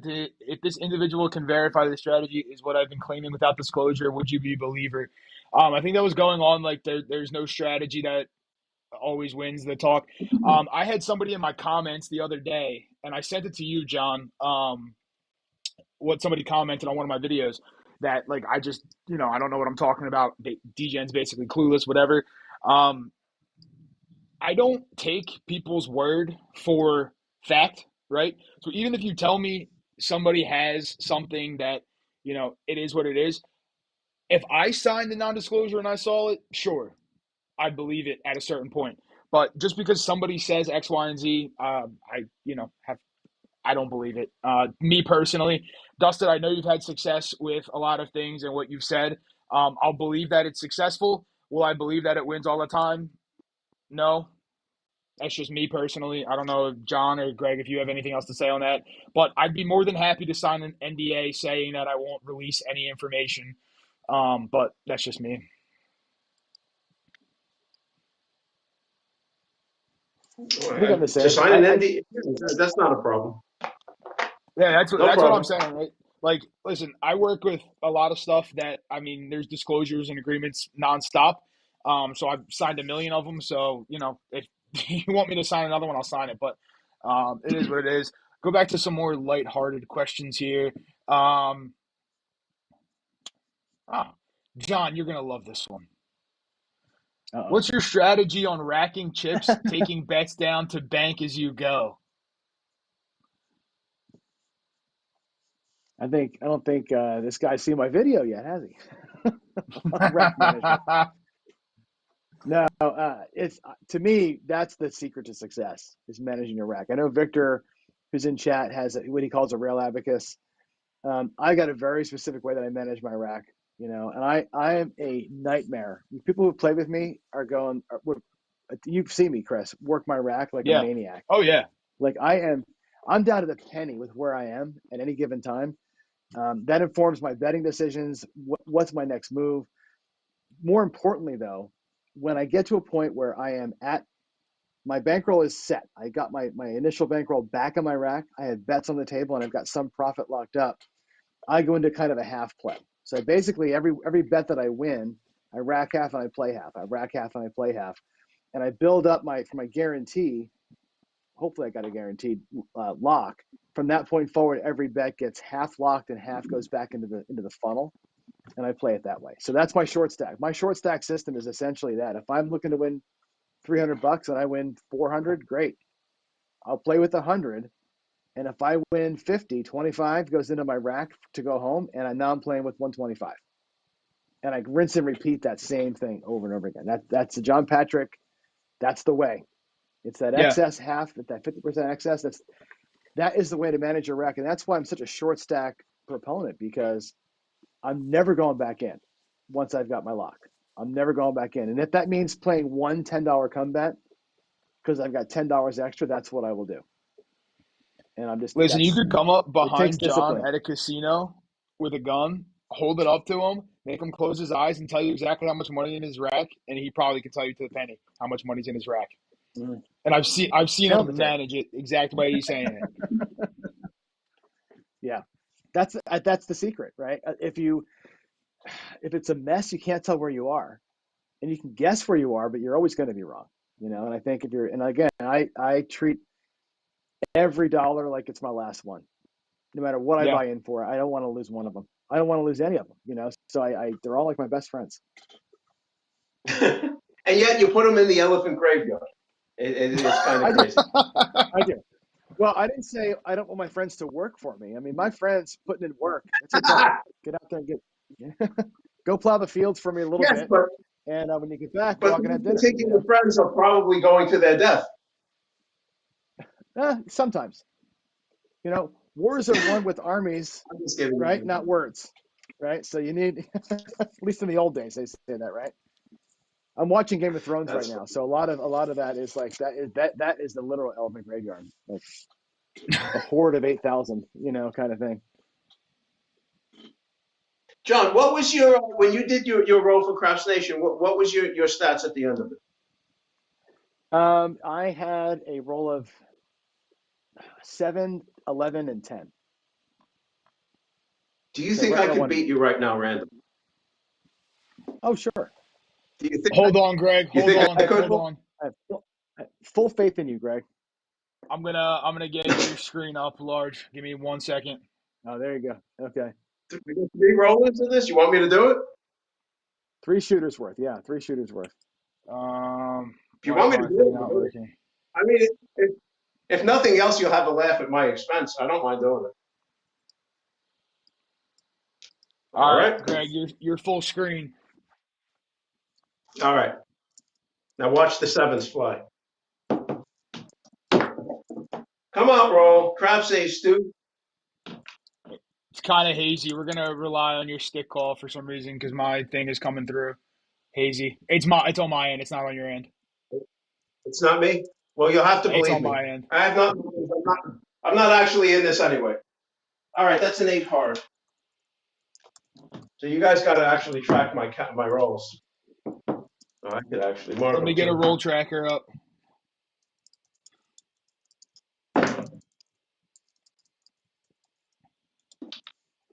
Well, there's one roll. One roll bit the dust. That's a 5-2-7. So I have a craps, ace deuce. Guys, the 7's real.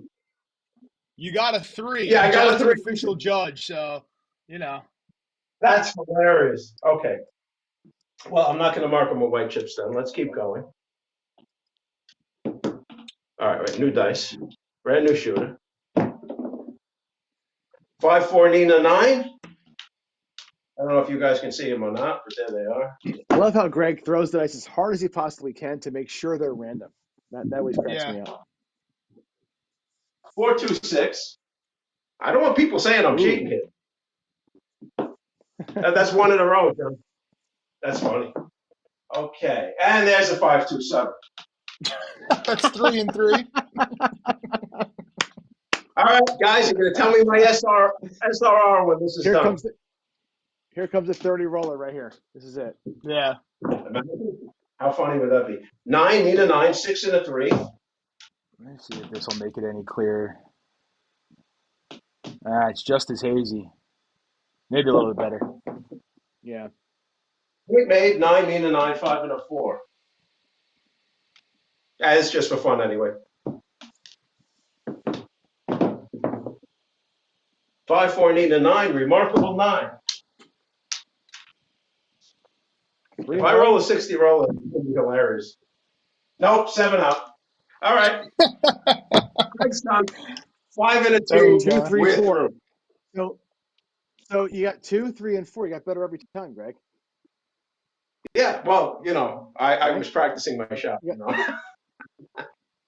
No, but now you know why I play the don't. And I think honestly most people do this. Yeah. But once in a while I'll throw a heater, which would be comical if it happened. Right.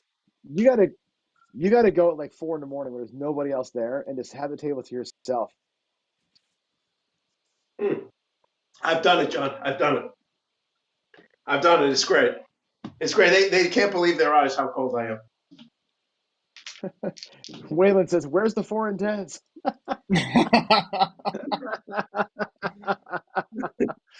Sorry, Waylon. Says the 9 is a 7 magnet. No, Greg is a 7 magnet. Greg is literally he is. Greg just proved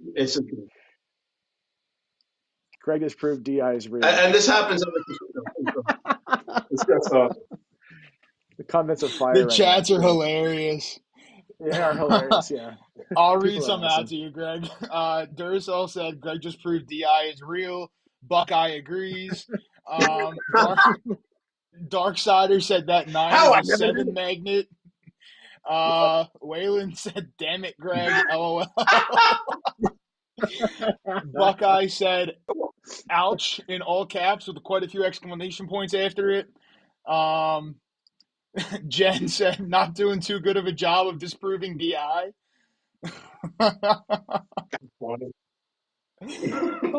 Guys, if you watch my channel, you know that I'm doing this on the regular. So, no surprise there. Here you go. Guys, really what you have to do is you got to take me with you and play the don't. Oh, 100%. If you play the don't on Greg, you make money. It's all the time. Arnell said Greg practices to get 7s. This is true. Waylon said Greg is the greatest DI of all time. I actually got an email that said that and I laughed it off. They said, "You're actually controlling the dice to get 7s. You're not fooling me a bit." It was kind of like hate mail. You're the ultimate dice control. That's why you're trying to disprove dice control, because you're sitting there rolling all those 7s intentionally. Really? All right.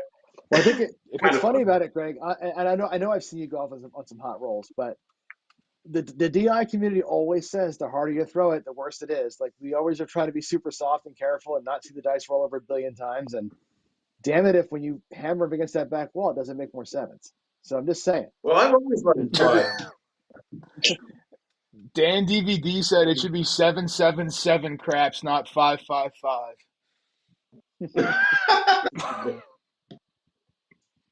It's hilarious.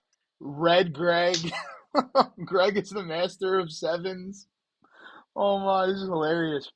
Well, I guess we did promise the show that was going to be better than the State of the Union, right? And I mean, yeah, for sure. So we are crushing Joe Biden.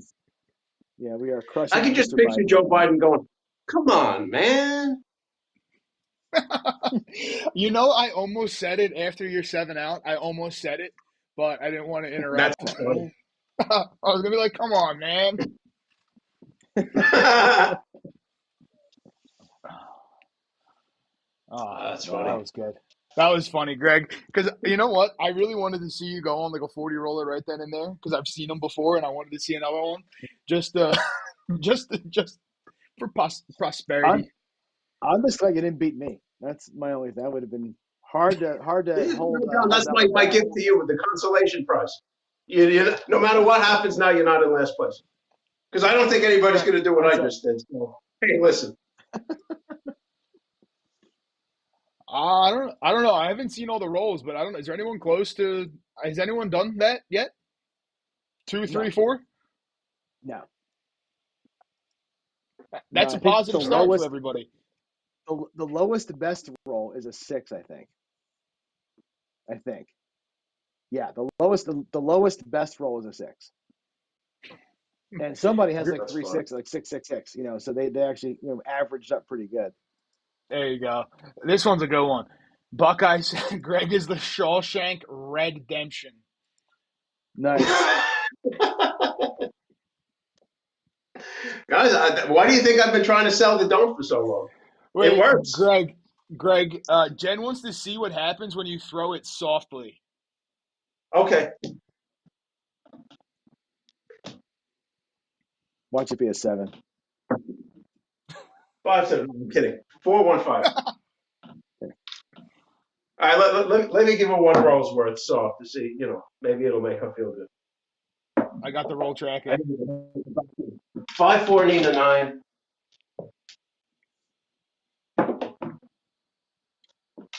Point made. 3-2 fever 5.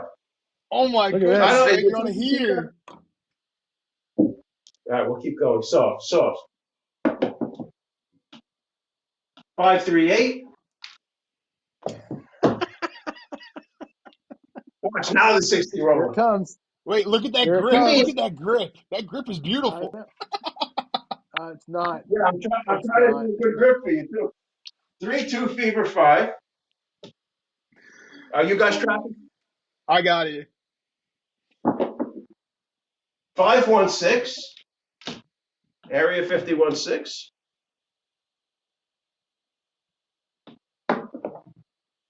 12 craps. Guys, we might be here a while. I'm gonna be here all day. 4-3-7. I was a lot better than I did before. That What was was an that? 8. 7 roller? 8. Okay. Well, with the 7, that was an 8. Yeah. Okay. I don't know. Are you onto something? I don't like to read into these things too much, but I still managed to 7 out pretty quickly anyway. Well, you had an above average roll, all right, and you had out of those 8 rolls, you were in a pocket of 5s. You had 3 5s in 8 rolls. But I Well, mean, that you makes had sense. 5. one, two. You had 4 box hits, not including points getting set. So we would have all Mm-hmm. been happy because at least I would have been. I would have been out of the roll. And yet the don't still would have prevailed on my roll, Like, I made 1 point, but still, overall, not good. Yeah, he made one Not point, not but what you guys in One- Texas want to do. the first 3. Put it this way, Greg. That roll you just had was longer than your first 3 combined. That's hilarious. Oh God.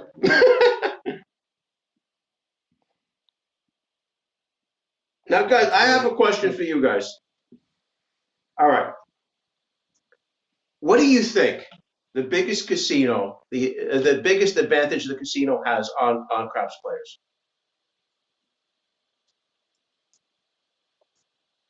Mm, the biggest advantage they have against craps players? Yeah. Well, obviously there's house edge built into it, but most people are dumbasses and don't leave. That's, I think, the Yeah, biggest advantage. there you go. And All to right, we me, can end with that. honestly, I said this before. If I ever had enough money to make a casino, I would create a new game called Edgeless Craps. And I would make all the place Mhm. bets pay true odds. I would actually probably get rid of the comeback because the comeback wouldn't even be needed. And I would still make money. Yeah. The Every guy on question the is, table could you had cover no your house edge. overhead? Yeah, because people will Could go, you oh cover my your God, overhead? Edgeless Craps. And they're going to bet so much money and overbet it. I And I'll agree. still make money. I'm going to make money Yeah. on degeneracy, I not so think much on the pennies. that the casinos depend I on. think I the think players that's will what's lose more money. Because players are their own worst enemy. So I think they'll lose money. I don't know if over time, if the casino can make as much on edgeless craps or not.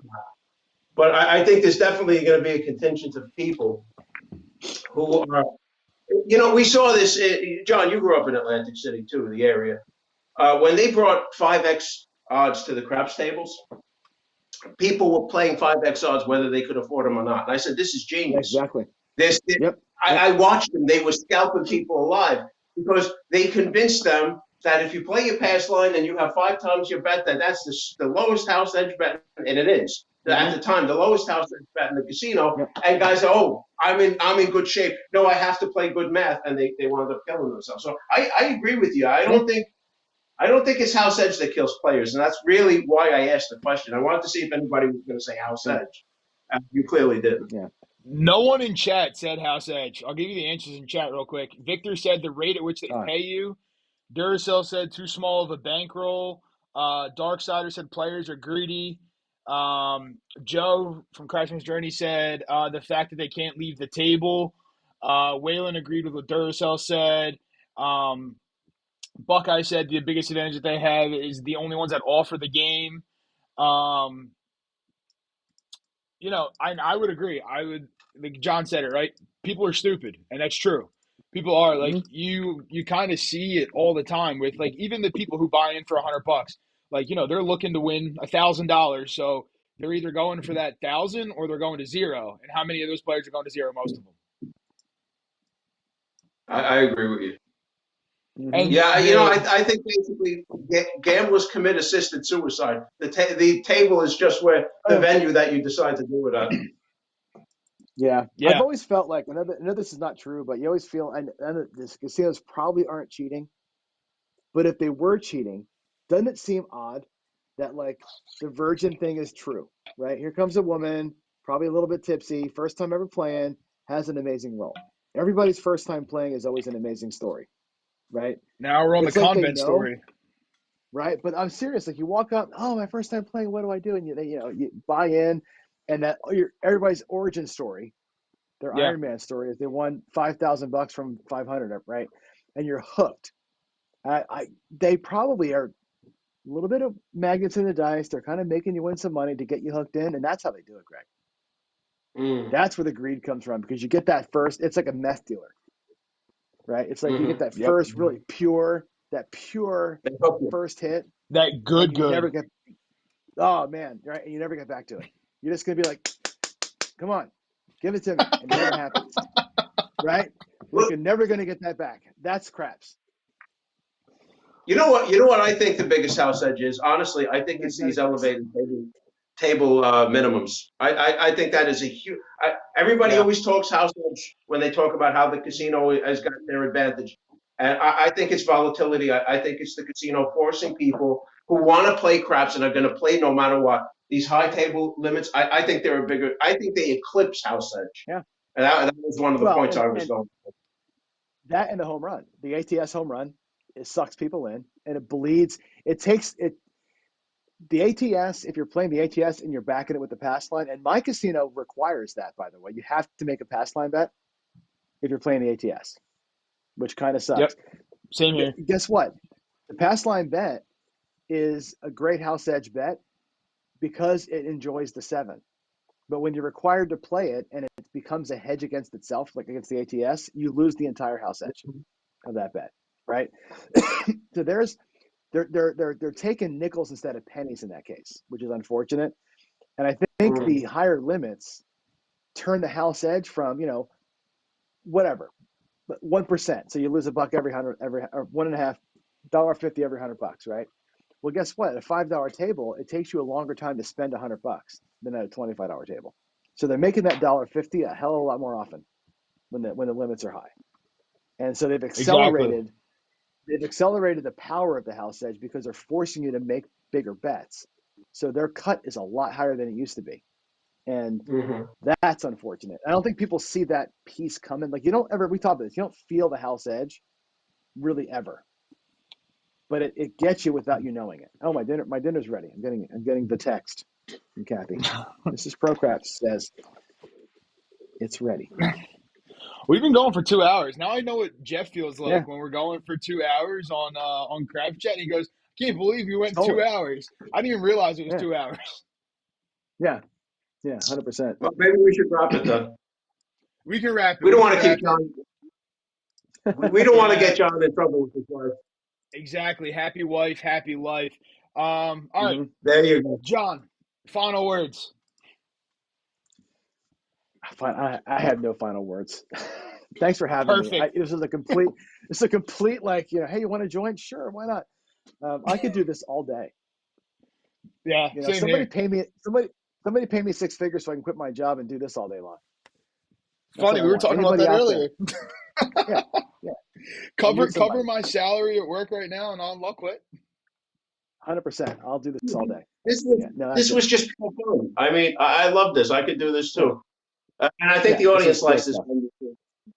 It's just Yeah, awesome. Yeah, it's true. It's true. And Greg, I have to thank you because it's kind of your idea, and you're like, let's just get on, let's talk. And as always, love talking to you. Love talking to John. We hmm, always have a great time. And big shout yeah. out to everybody in chat for the great questions. For one, for chat just absolutely popping off. Like you guys are insane, and I love every single one Yeah, of you. Hopefully, you fantastic. guys Yeah, enjoyed this a little bit better than Sleepy Joe. We didn't put you to sleep. I know that for a fact because you guys are here still watching. But yeah, appreciate you all. And just remember, everybody has a little DJ in them. And we will see you you all got it. very soon. Later.